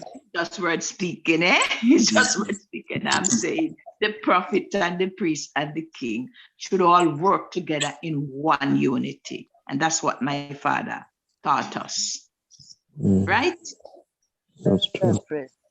Yeah. So we give thanks again for this teaching and this knowledge going through this morning as we learn more about the life and work of the Honorable Prophet Marcus Messiah and the role of our prophets them in the foundation. Jehovah, Jah. Yeah. Rastafari. Hold on. Empress Lily has her hand raised. Empress Lily May, if you want to unmute yourself, you can speak freely. Bless the love one and all. Give thanks for the Ethiopia Africa Black International Congress, the Ethiopia Africa Black International Congress, Freedom Liberation League. I give thanks and glorify for Blessed love and praise. Blessed Love Goddess. And the rebels. Blessed. I give thanks to prophetess Amy Jakes Garvey. Mm-hmm. You know, I give thanks to this great prophetess. And I give thanks to King Emmanuel Charles Edwards. How I admire about him, what I admire about King Emmanuel, or one of the things I admired about King Emmanuel Charles Edwards is when Marcus Garvey celebration come around, he would go on the mic and he would speak for days about Marcus Messiah Garvey. Yes. And it gave me a great joy, you know. He would Yes, say, Prophet of the Most High God, Marcus I, Selassie, Jah, Rastafari. So could I read a little something from the You don't have to ask, Empress. Yeah, you have the floor, Mama. You can do it's your program. You can do what you want to do. Okay, give thanks and glorify. Yes, sir. Selected utterance of Marcus Garvey and the Garveyites.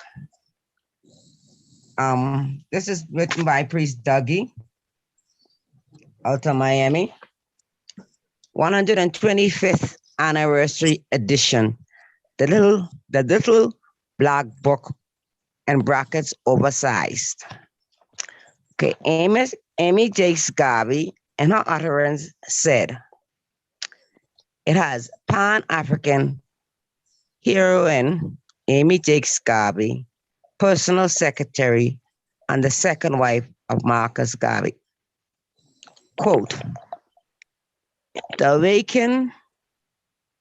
awakening came when Marcus Garvey, in ecstasy of spirit, shouted to his people, up you mighty race. You can, I repeat, up you mighty race. Your homeland must be redeemed and our people rehabilitated and working unitedly towards the goal of full freedom, which alone can bring unlimited achievements and happiness. This was the almost superhuman task he set for himself and those who look like him. I, Selassie, Jah, Rastafari. The revival of the power of the human spirit in Black people everywhere. This was achieved by changing their thinking.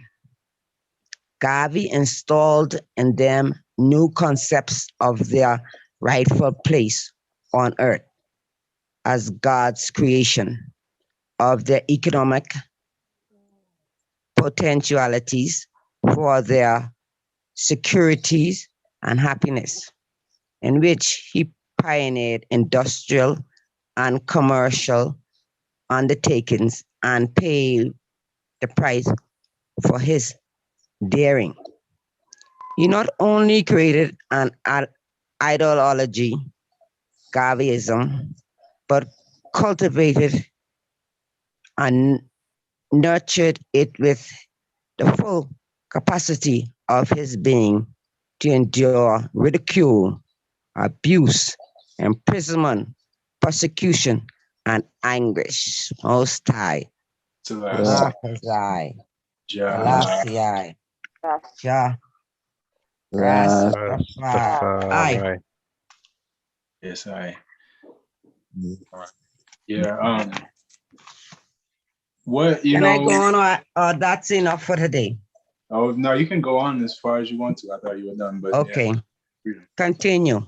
Yes, sir. If one can count those millions who were inspired by Garveyism and thus changed their attitudes towards life and their way of life, then you can count Garveyites all over the world. The Black Power now confronts the United States of America. The slogan in the minds of the whites seem to conjure up black magic, and it strikes fear in their hearts and even cause the government to become concerned as to what actions those two magic words may cause black citizens to commit.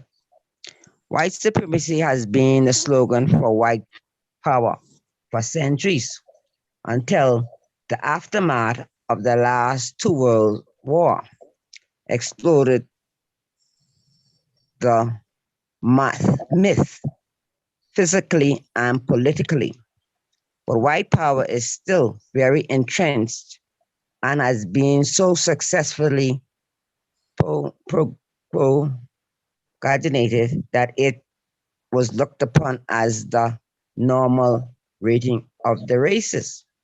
Marcus Garvey contended, and justifiably so, is that no white man can adequately speak for and represent the suffering, persecutions,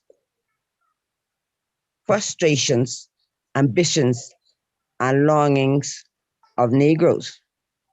True, there are sympathetic white people who hate the injustice meted out to the Negroes. But the Negro must have an all-Negro organization and involve his own self-sacrificing leaders who will refuse white handouts, preaching always self-denial, self-help, and self-determination. The black man must ultimately guide their own destinies. The new Negro is a man. Let him stand on his own 2 feet, unaided, and think for himself and of himself, then act as wisdom directs. For centuries, whites have spiritually and physically debased the spirit of black people everywhere and used and abused their bodies to a state of trauma and terror. But the Spirit of God, the black bodies cannot be extinguished as long as they live and have their beings amongst others. The spirit of man, the mind, is the link between God and man. He breathes into man the breath of life, and man becomes a living thing. Quench the spirit, and you shall slow him down. He marks time. He does not move with the tempo of his contemporaries. The base, his image, and his symbols, and you remove from his view the elements of greatness. The purpose of achievements and you study, and you studiously urge in him to go forward progressively. Instead of looking up, he hangs his head down, then only to be kept down by his, he said, deceivers, who know fully well that man, that as a man thinketh, so is he. Amy Jakes Garvey, Selassie, Jah, Rastafari. Rastafari. That is the utterance of Amy Jakes Garvey. Okay. Yes, I give thanks for sharing, Mama Lily May. We had two hands raised. Honorable Priest, Honorable Prophet Corey will be after Priest Imsley. My Lord, Priest Imsley, if you can unmute and you can speak free, my Lord. Majesty bless, my Bless Lord and Empress. To the work, the servants of our God. Let us follow the path that our Master hath trod. With the balm of your counsel, our strength to renew. Let us do it our Oh, that a Priest Ansley? Yeah. Working salvation in the ends of the earth. Man of right is God in flesh. Woman of right is Goddess. Yes, Empress Macy. Oh, give thanks, Majesty. Behold how good and how pleasant it is for us, brethren and sisters, to dwell Blessing together of in praise, unity and love. my Lord. It's like the precious ointment upon our head and run to our beard. Even Aaron's beard went down to the skirts of his garment. As it you have heard, man, as you descend upon the mountain of Zion, where the Lord commanded his blessings, even life and love forevermore. So hail our God, Selassie, Jehovah God, Rastafari. Our Almighty God, Rastafari, great and terrible God, Rastafari is the Almighty God. Jah who seated in Zion and reign the hearts of all flesh. O thou most high eternal Father, Jehovah God, Rastafari. Hear us and bless us, O Lord. Keep and sanctify us all, and cause thy holy face to shine upon us, thy children, so we shall be saved and redeemed. O thou most high God, Jah, Rastafari, Holy Emmanuel, I, Selassie, Jah, Rastafari, my Lord and Empress, blessed love.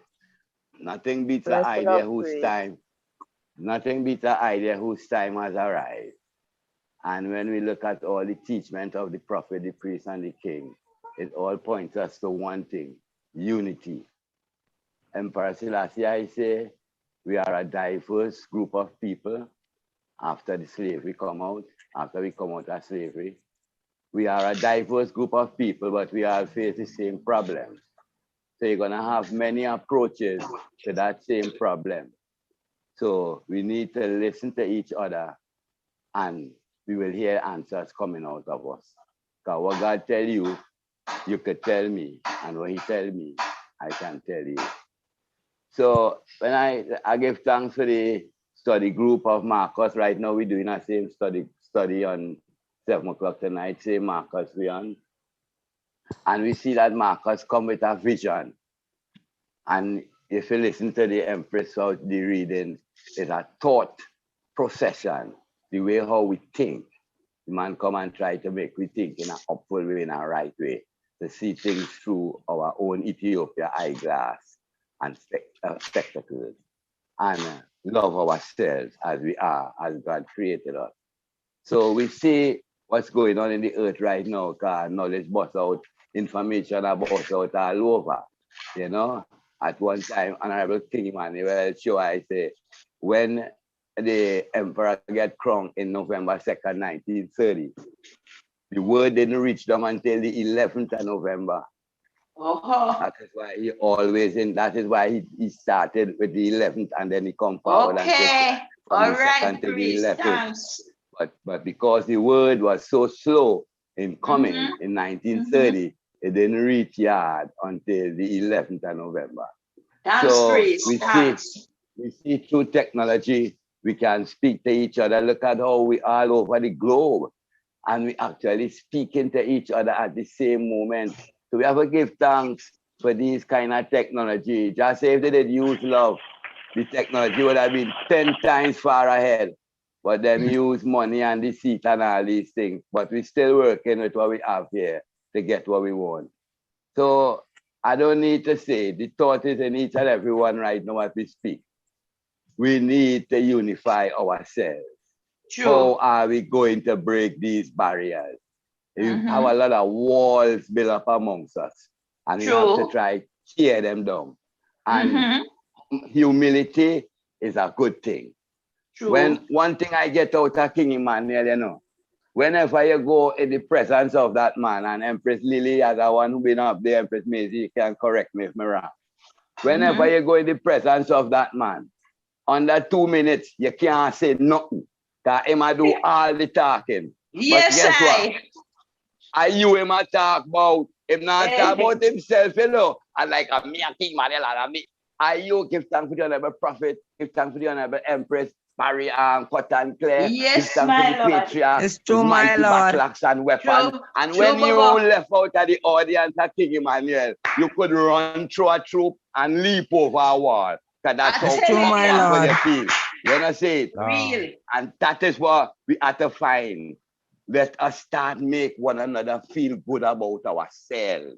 True, Majesty. I use, you know, I never use no. When you go up there, it was like to say enough money around or enough girls or not like that, you know. It's the way the man make you feel about your own self. You don't even Yes, want Baba. left. You know Yes. say it. And at that element, that spirit, that essence, we have to start find amongst each other. You understand? Yes. And go with our humility because Jah love us all. When I first checked Jah, asked him, what should I do, my Lord? Should I tell the brethren them in Trinidad to get a passport and come up? I say, we are poor and have not, you know, we don't even have food for tomorrow. And no, my lad, what you see here, you tell them there, and we will meet on the golden shores of Africa. Yes. You understand? So Jah always have a confidence in us. So we have to try start to have a confidence in each other. In ourselves. You see it? And I deal with me see it like. Yeah, because we not on one side and this side. We are one. Ethiopia, Africa, Black International Congress, Church of True Divine Salvation, stand governmental, parliamental, churchical, statical, and sabbatical. No, you hear me say because we say we stand above. And sometimes I think that word above plays with our mentality. And we get a big ego. And we are above everything. And it's not that Jamin. Because if you look at the message, what is going through the earth this time, we want black solidarity across the board. It's not everyone has to be a bobo, but everyone could do right. Everyone must be honest. Everyone you mustn't lie. You mustn't tell tales about one another. Yes, Let us speak up for each other. You understand? And that is what we need amongst each other, my lad. You understand? And break down the little ego thing. You know what I call ego? Easing God out. We have to stop ease God out, my lad. Easing God out. Freedom, Let me redemption, put that aside. repatriation. That man just want to stay out in the West and perish in the West. You know, the man said the West is slowly dying. Why you want to stay out in the West? You know? Well, if you vision. Yeah, but if you look at the thing, vision? And I supposed to come together and start to make manifest the work. Right. So let's start to repatriate and come out of the West, you know?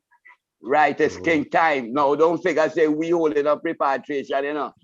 King time and go through it, guys. King time we are moving. In the meantime, let us prepare ourselves. Let us be that new creation that the man say we must be. You understand? So we having time now to prepare ourselves. We having time to set our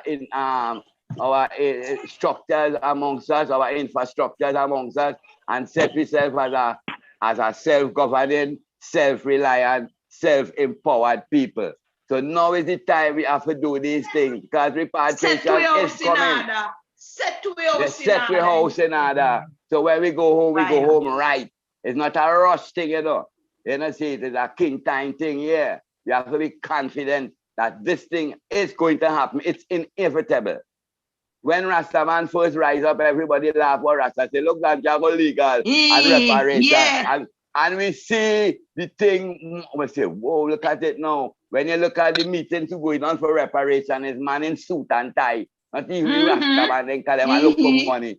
And we say repatriation with reparation. So we are continual, we are steadfast. They who seek for freedom will never be satisfied until they achieve it.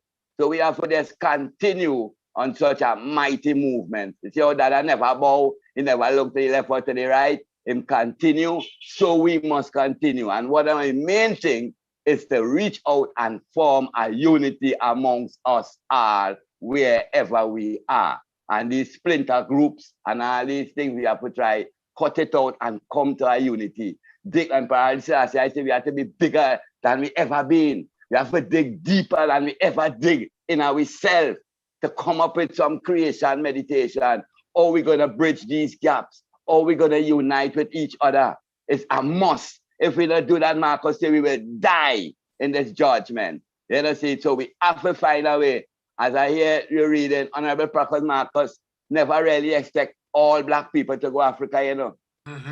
He want the right people to go Africa. So I'm saying to have people who not go down here and they ain't gonna be good up there neither. You know, say what him say that anyway black people living, they should be self-empowered and self-reliant wherever they are. You know, but he come for chosen the ones that move see Africa. Me tell a man say, penetrate yourself in the bottom of the slave ship, coming over, chained it. Your mother and your father, your cousin, all on us, chain up looking around. And what was the thought of each and everyone in that ship as they sailed out of Africa? It's not hard to be, you don't have to be a rocket scientist. We want to go home. That spirit, that meditation was so powerful. It comes from deep down in the belly that it manifests itself in I and I. We are our ancestors' desire to go home. So we are a special people. So we cannot come now and try to fight each other down. And so we all be heavy fighting now. I love King Emmanuel, you know. Oh, I really love King Emmanuel. We know this. We all love him. Why we can't love each other? Why we can't love each other? I don't prove to you how much I love King Emmanuel. No, he come and show us that God is in flesh, the half that has never been told. Don't look out at yourself to see God. See God in yourself. From you see God in yourself, you could see God in a man who is meeting out of the garbage can. Because God lives in all flesh. And this is where we have to try to stimulate the God in all flesh, especially us. So barriers supposed to be broken down because we are saying the same thing. We look the same way. We dress the same way. We eat the same food. Why we can't get along together? What is the tie down? What is it? What is it?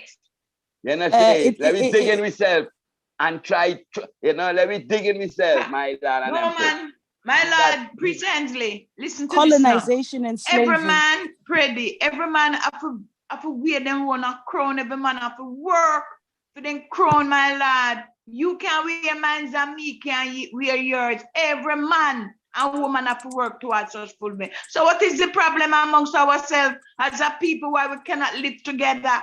Huh? Colonization and slavery. Colonization and slavery. Go ahead, Empress.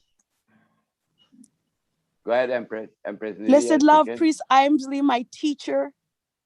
Oh, beloved Empress Sisi. Love you, my teacher. I love you.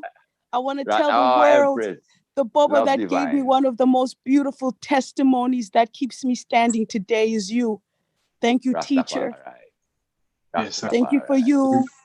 We had a few hands raised. Honorable Empress, pardon me, Jacori was next, and then Empress Cindy, and then Empress Petrona, and then Empress Cece was the last one to raise their hand.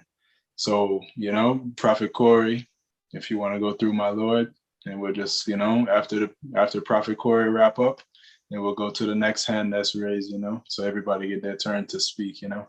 Give thanks, my Lord and Empress. Give thanks, Priest Imsley, for sharing, my Lord. I don't know for reason. Pardon me, Daniel. I don't know to reason, so pardon me. All right, you could just say something to me, and I'll take that as a hand. Okay. All right, cool. Give thanks. Jacori, my Lord. My Lord, blessed love. Give thanks for the testimony, for the living truth, for the black truth, my Lord, honorable priest. Yes, a great inspiration, my Lord. Yeah, just meditating now on Honorable Marcus Mosiah Garvey. And I always like to go back and see what our great Black thinkers was saying about our great Black leaders, you know? So when I think about the great Black leaders the great Black thinkers rather, that really inspire it's John Henry Clark, you know? And so I just want to read a little bit about what John Henry Clark said about Honorable Marcus, you know, because John Henry Clark is it's coming from reading from the Black Scholar Book Reviews. He's talking about the Honorable Tony Martin. I believe he's a Trini man from Trinidad, one of the greatest historians of Marcus Garvey. So John Henry Clark now is doing the foreword of this, reviewing the book rather. So he say, Garvey was an experienced leader before he came to the United States. He came out of a radical leadership tradition. He was a strike leader before he was 20 years old.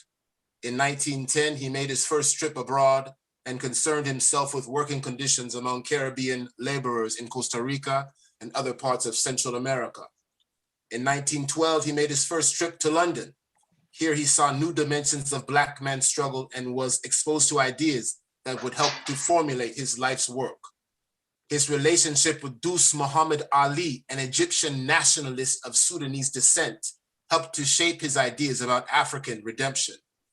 He had come to the administrative headquarters of the British Empire to acquaint himself with the realities of dealing with massive powers.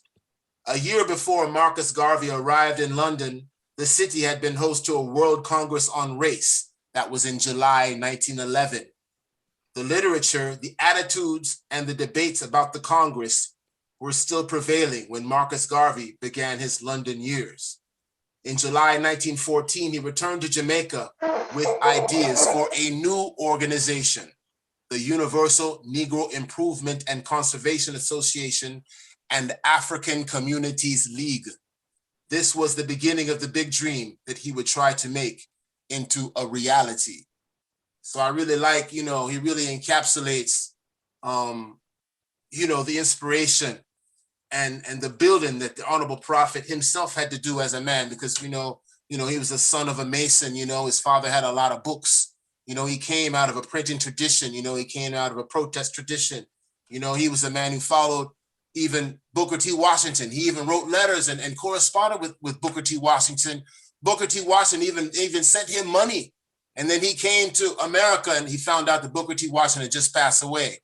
So we just see that, the torch is passed, and so it's a great inspiration for I to see, even a great prophet like Honorable Marcus, he himself, he have a history, he have a building he had to do, he had a place he started at and a place he ended up, and so just give thanks, for this moment, for this chance, for these moments, my Lord and Empress.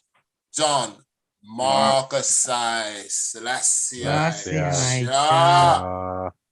Rastafari, glorified. Yes, my Lord. Give thanks, fair and honorable. Honorable Chairman, could I just say one small thing, please? Yes, my Lord. Go through. And then we'll call on the next. A prophet in the tradition, a prophet is a priest in training, my Lord. My Lord. Thanks. Yes, I. So next was Empress Cindy. Empress Cindy, if you want to unmute, or if I give thanks. Give thanks to all ones and ones who are in this Zoom chat today. Holy Emmanuel I, Selassie I Jah, Rastafari. I just wanted to share that in 2009, I was honored to be part of the renaming of a street in the Bronx on White Plains Road and Gun Hill Road through the Jamaican Council. A woman named Miss Genevieve Brown Metzinger or something like that. I was part of the EWF organization where we were asked to drum and commence the ceremony of the renaming of this street, these four corners of the street on White Plains Road, renaming it Marcus Garvey Square. And one of the speakers that was there was Dr. Julius Garvey. And I just wanted to share a quote that he said during the renaming of the street. So just give me 1 second and I'm going to find it right now. Give thanks.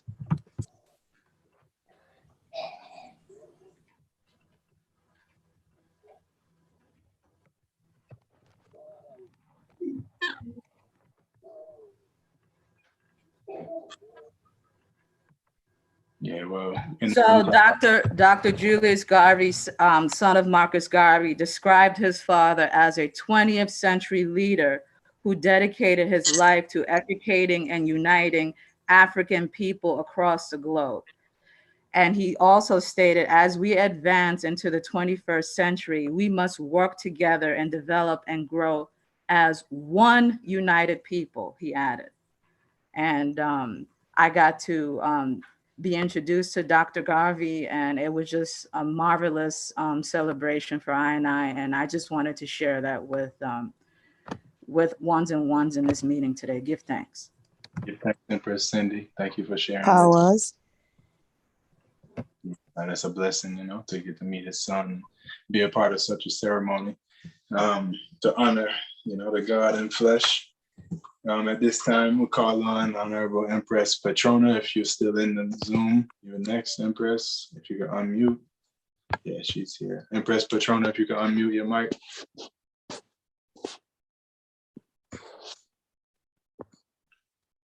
Empress Patrona. All right. Yeah. Blessed love, my Lord and Empress. Blessed love, Empress. Blessed love, Empress. Am I being heard? My system is very strange. It goes in and out frequently. Give thanks for life and give thanks for this day and give thanks for ones and ones who are gathered to clarify, make various clarifications about the Honorable Prophet Marcus Messiah Garvey, greatest prophet born from the womb of a woman, who showed us the light and the way home. Now, there's something I'd like to say that not many people mention this. When the Honorable Prophet is spoken about, his second wife is always glorified. Hardly anyone ever mentions his first wife, who was the woman with whom he formed the UNIA. They were working together. The journey up to forming the UNIA was done with Amy Ashwood Garvey. When Amy Jakes Garvey came on the scene, the UNIA was formed, all the work had been done. And the woman who was beside Marcus Garvey during this period, even up to saving his life, was Amy Ashwood Garvey, his first wife. And I would like to Empress, true that. I've been on many seminars and many reasonings about the Honorable Prophet Marcus Messiah Garvey because I've been studying his works from I was about 17 years old. And I very rarely hear anyone speak about the Honorable Amy Ashwood Garvey because she was maligned, lied upon, and betrayed. I'd like her to be remembered as the other half of the formation of the UNIA and the African. Absolutely.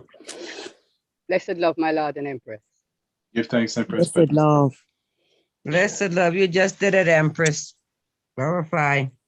Yes, I give thanks for that remembrance, because she deserves her credit for what she, you know, the part that she did play, the role that she filled, you know, so give thanks for Amy Ashwood and Amy Jakes. Empress CC, you're the next in line, and then Empress Leanne. Blessed love, royal family. Give thanks for life and the mighty life giver. So excited by the programming. The roles of a prophet in the Congress. I will share my thoughts. And I always say that the culture must be understood in two perspectives. It's a culture, a communal culture that is lived on a hill in a communal way. So there's the roles that must be fulfilled within a communal setting, right? And then there are those Boba that don't live on the hill and get to express their lives however they want to. and what is the job of a prophet. In general, in my view, it is to uphold the constitution of the EABIC and the roll call principle.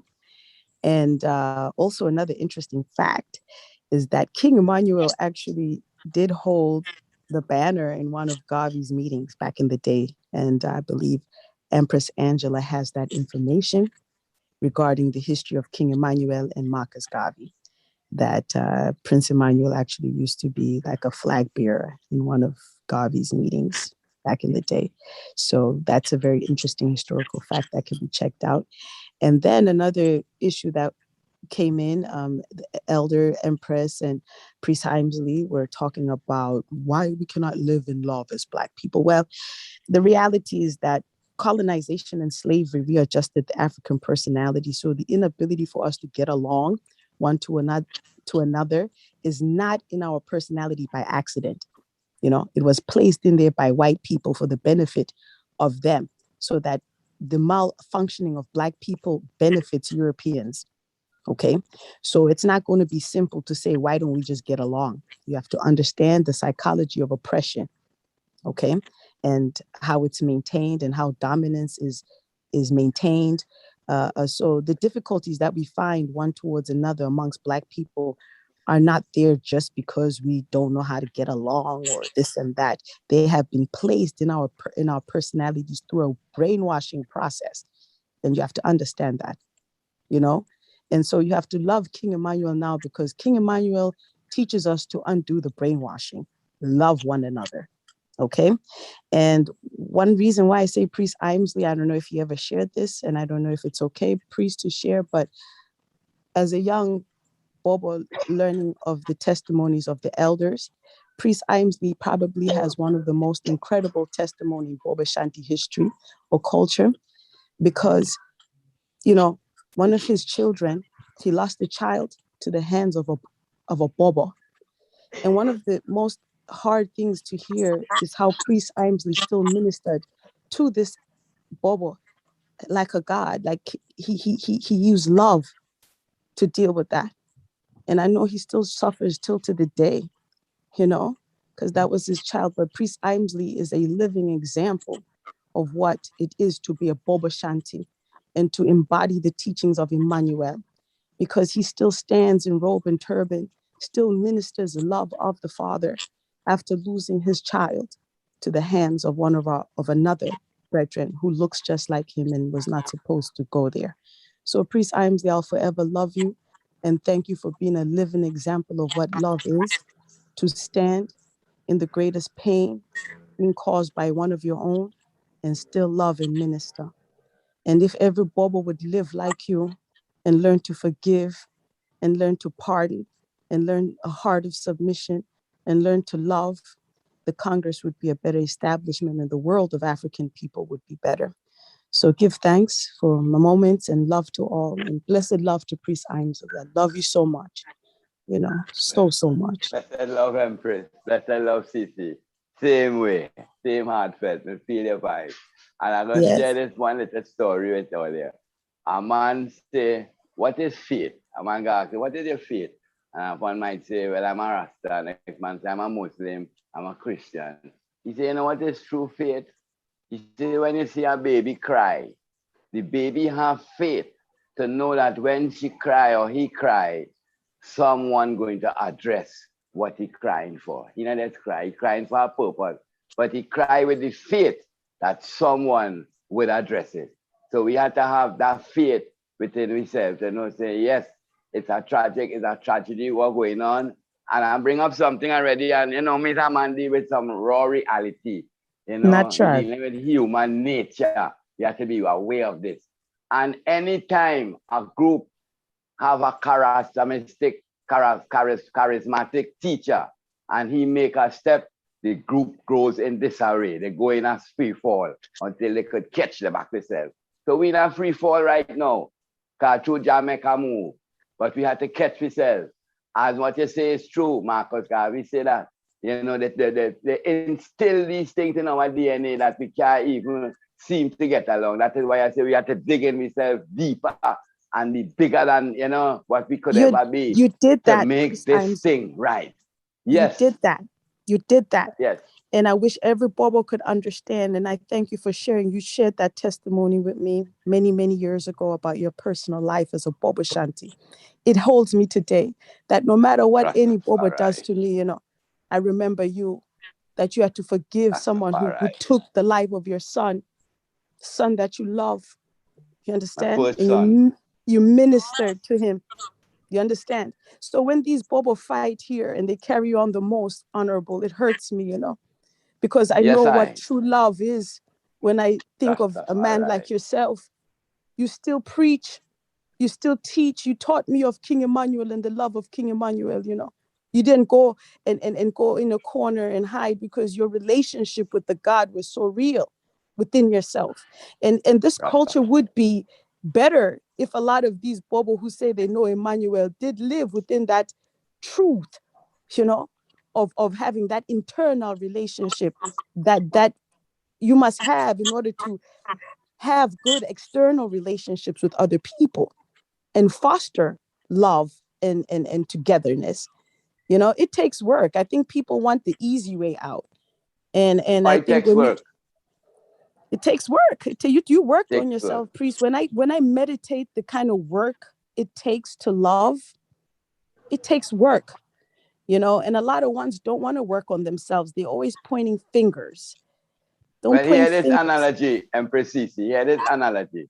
When somebody do you something that hurts you, that you don't like, you is in a good position, because you're in a position to treat somebody the way you would like somebody treat you if you make a bad move. Yes, my Lord. And through all of us fall short. Unless the man tell me, well, he now make no bad move, I glorify and give thanks. But all of us just fall short. Thanks, so when priest. Somebody do with something, Thanks. I said, Empress. I said thanks. Thanks for those words. Rastafari. Yes. But then my question, priest, is how many times do we fall short though? Because some people it becomes a habit. You know, it's a habit of falling short. It's actually with DNA, you know. Yeah, that is why the prophecy that come and say, just say you must forgive your brother 70 times 7. And I just said one day, it starts from 0 the next day. So it's not rolling over. Yes, sir. But this is what they call the patience of the saints. This is what they call the mannerism of the saint. That is why they are called saints. Because it does something which transcend humanity, human behavior, and reach to that higher point where God in flesh, a man, a woman, I and I, Selassie, Rastafari. You know what, honorable priest? The peace that surpasseth all understanding. I was thinking about that, and I'm still thinking about that, because that's not normal, you know. You understand? No. You see, because that's what the Father gave you. In order for you to have been okay and to still stand, you had to have a peace that was beyond all understanding, because I could never understand how you forgave. You understand what I'm saying? In that situation, my mother took care of it. That's the next thing. I didn't even go to the funeral. I changed my mind from different from now in this time.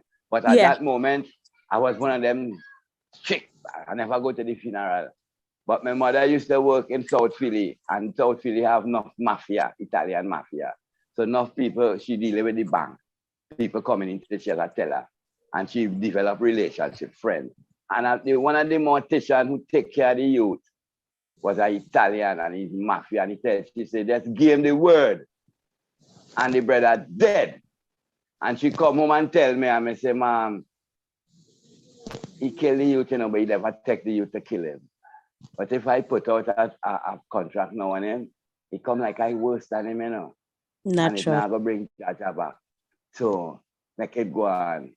And me saying that with tears in my eyes. You know what I'm saying? And as the years go past, up to last year, me ask him to forgive me, my son. Forgive me, my Lord. You know that way? So it's something, the hurt doesn't go, but the time dulls the pain. And with constant meditation, that's why just says that in Rastafari, and meditation, you have to always on top of yourself. You must be your most critiquing your own self. You must be able to uplift yourself, forgive yourself, And all these things, it's a self-building thing. It's not because you put on turban, you could say all these cliches, you have it. No, you know, start. That's what I tell you, a prophet is a priest in training. And we never have a book. That means it's a ever living days. You learn as you go along. It's a on-the-job training, Empress. On-the-job training. Love you to life. Yes, Love I you to life. would like to kind of tie it back in now, because all of that's relevant, you know, because we were earlier in the program was reading the aims and objectives of the UN. You know, one of those aims and objectives was to build a love for self and a confraternity amongst members of the Black race, you know, African, Ethiopian people, to love each other with that unconditional love that the item is talking about, you know.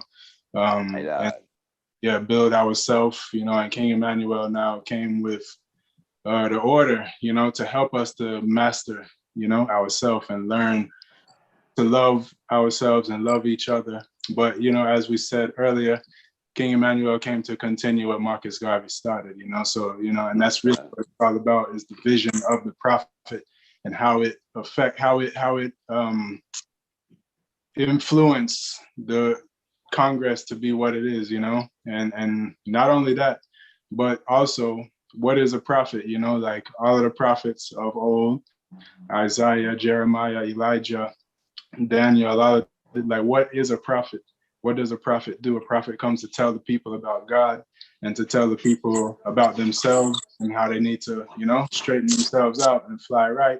And he also tells about the coming of the Christ and all of these things. And Marcus Garvey did all of that, you know?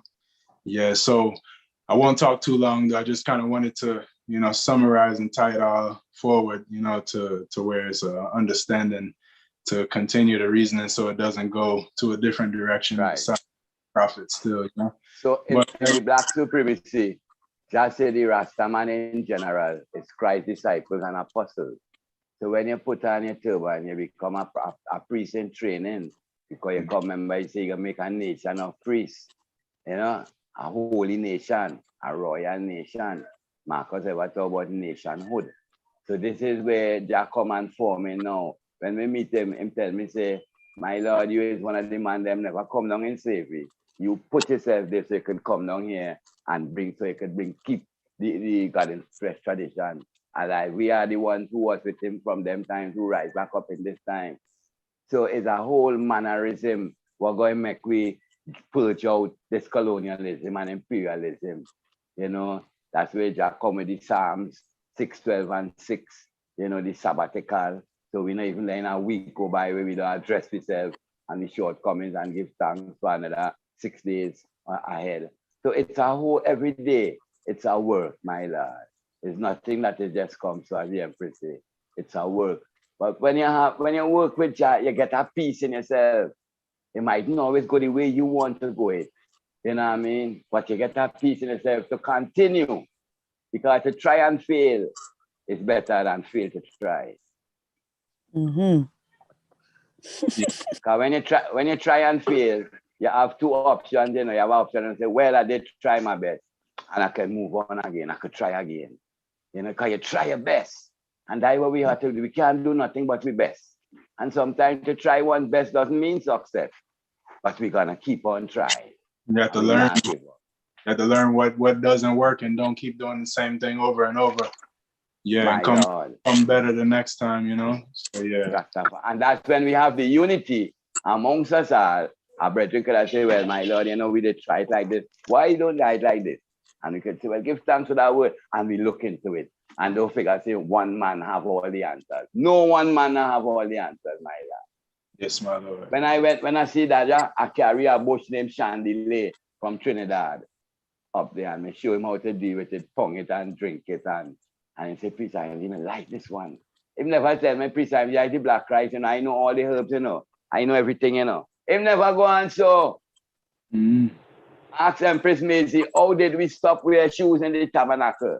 Because I and Prince Emmanuel walk in the tabernacle and together with our sandals on. What we get to understand is an Ethiopian brethren. Yes, come to a United Nations meeting. Yes.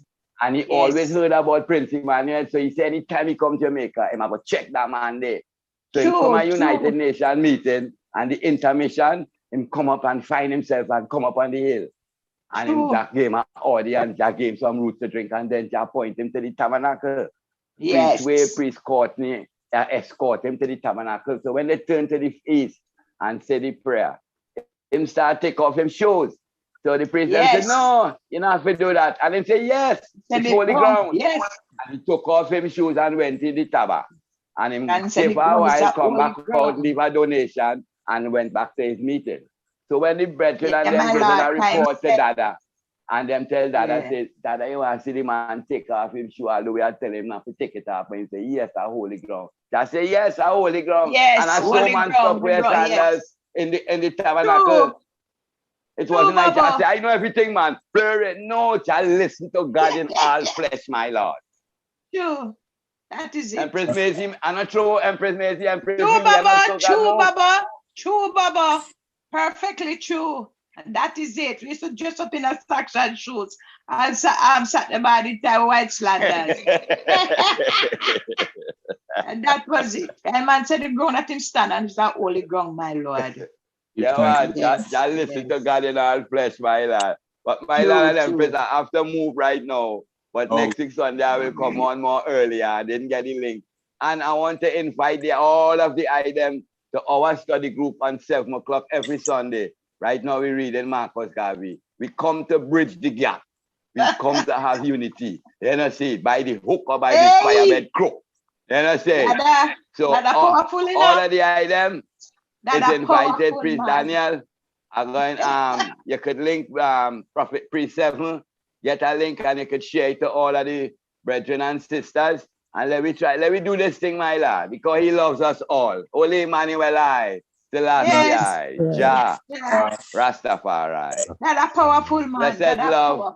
Blessed love, my Lord and Empress. Blessed love, Priest Angela. Give thanks for your moment. Blessed love, my Lord. Give thanks. Yes, man. Hey, my Lord, didn't think said the Father now. I want me say the Father move mystic, you know. I'm powerful enough, Rastafari. Dada, we love you, Jehovah, Jah, Rastafari. Still had a couple hands raised. Honorable Empress Leanne and Honorable Empress Lily May. You know, Empress Leanne was next in line. If you're still on the meeting, Empress Leanne, feel free to unmute yourself. Yeah. Yes, Majesty. It's okay, my Lord. It's okay. Yeah, go on, listen, my Lord. Bless the Lord. Okay, truly. Empress Lily. Bless the Lord, my Lord. I just give thanks and glorify for this togetherness, you know. Give thanks to Priest Imes. I haven't heard him for years, you know. Give thanks and glorify for each and every one, and give thanks to the host, and be strong, and let us take in all the good words.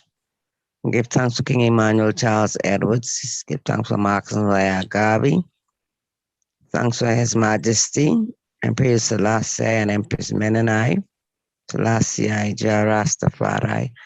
And in the Orthodox Church in Ethiopia, it's compulsory that you take off your shoes before you enter the church. Most High, Selassie Jah Rastafari. Blessed love, give thanks for this togetherness. Blessed love. Yes, Empress, blessed love. Blessed love, Empress. Blessed love.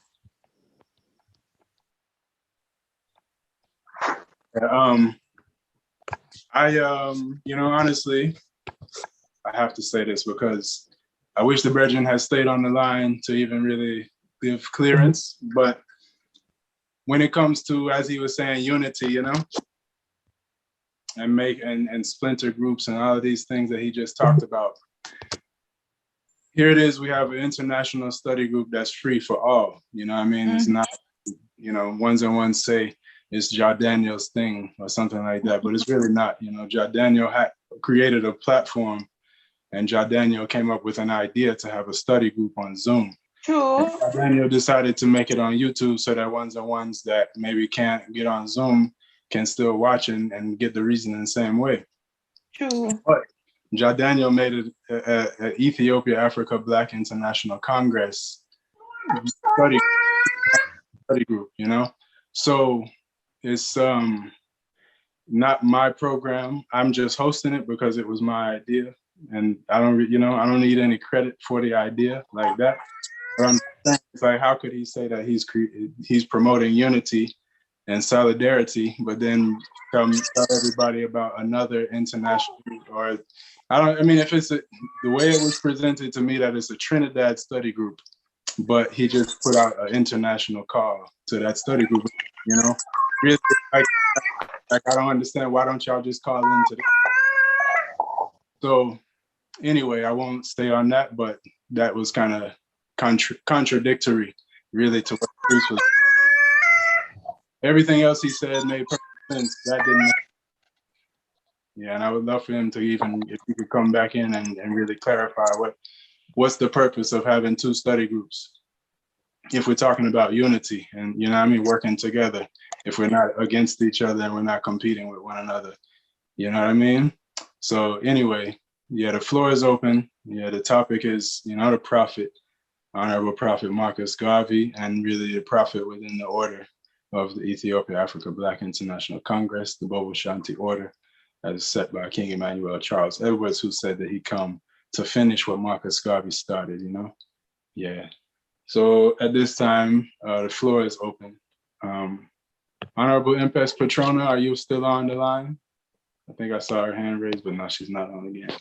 So yeah, if anyone have anything that they want to say or share, questions, comments, concerns, the floor is open still.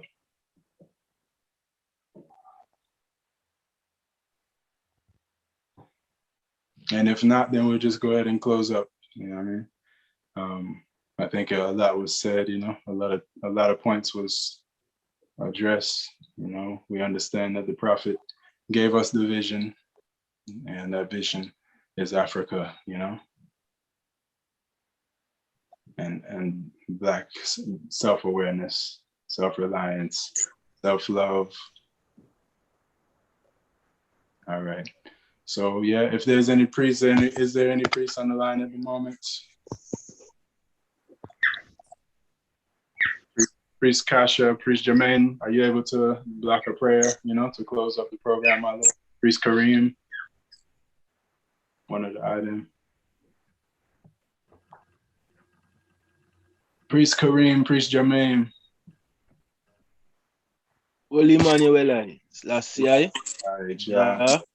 That's so far. All right. Blessed my Lord and Empress Royal family near and far. I give thanks for the reasoning going through same way too, I even want to regurgitate nothing no one said, because everyone that reason still. I give thanks it was a healthy, and a fulfilling reasoning. Same way too, I give thanks for the prophet and the priest are the same man.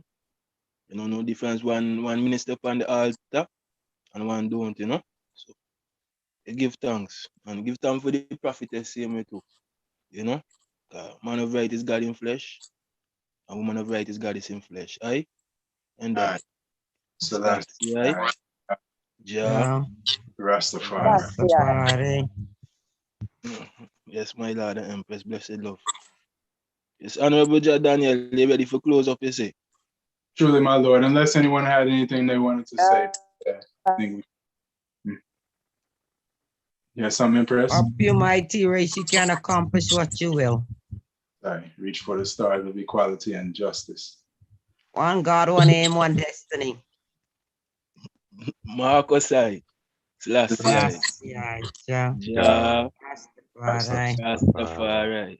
Africa for Africans, those at home and us abroad,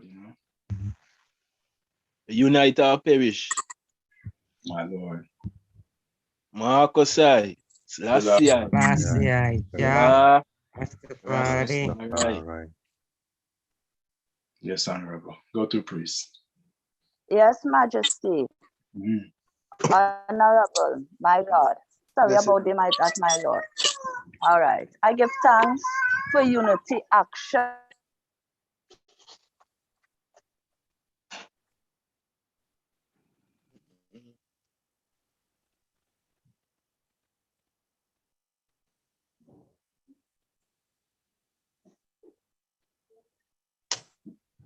Bless the love. The item go here, Empress? No. Okay, well, you can just go through, my lord. If her microphone starts working again, we'll let her, speak, but don't want to sit in silence, Holy Marcus, I. Selassie. Jah. Rastafari. John saw the glory, John saw the light. Like a mighty angel moving on the land. Have a talk with Negus on the royal telephone. Holy John, Marcus I, Selassie, Jah, Rastafari. Man, see up you mighty race, you can accomplish what you will. Reach for the stars of justice and equality. Reach for the stars of excellence. If you cannot do what other nations have done, what the races have done, what the people have done, what the men have done, you might as well die. But we're not going to die, because we can do it, and we shall do it. Unity is a must. Marcus I, Selassie, Jah, Rastafari. Reverence. All glory be unto our Father, to the Son, to the Holy One of creation. As Jah was in the beginning, is now and ever shall be, Jah world without end. So we hail our gods, Selassie, Jehovah God, Jah Rastafari. O Almighty God, Jah Rastafari, great and terrible God, Jah Rastafari is the Almighty God. Jah, who seated in Zion and reign in the hearts of all flesh. O thou most eternal Father, Jehovah God, Jah Rastafari. Hear us and bless us, O Lord. Keep and sanctify us all. Cause thine holy face to shine upon us, thy children. We shall be saved. And we did. O thou most high God. Jah Rastafari. Thank for the 6 day labor, the 6 day labor now upon us. Give thanks for the first day, the 6 day labor. And we give thanks for reasoning, in righteousness and black progress for the black nation, Give thanks for all man and woman upright, and God is in flesh. And as we go forward, prosper and defend us in the way, yes, Jah, bind us together with the cords that cannot be broken, bind us together with love. Let we move forward hand in hand. Together we walk, together we talk, and together we wash one another's hands and feet.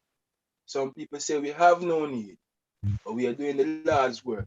7 wonderful words of love. God is love. Let us all love.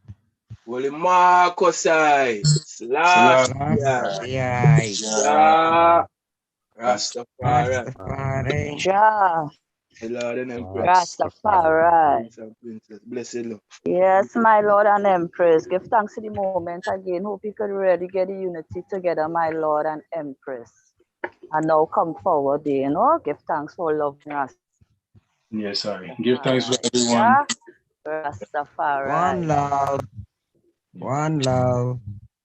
One black One love. love, Empress. Give thanks.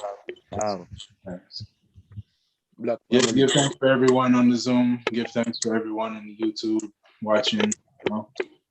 All strength and powers, to all royal Black Ethiopian sons and daughters. Glorify.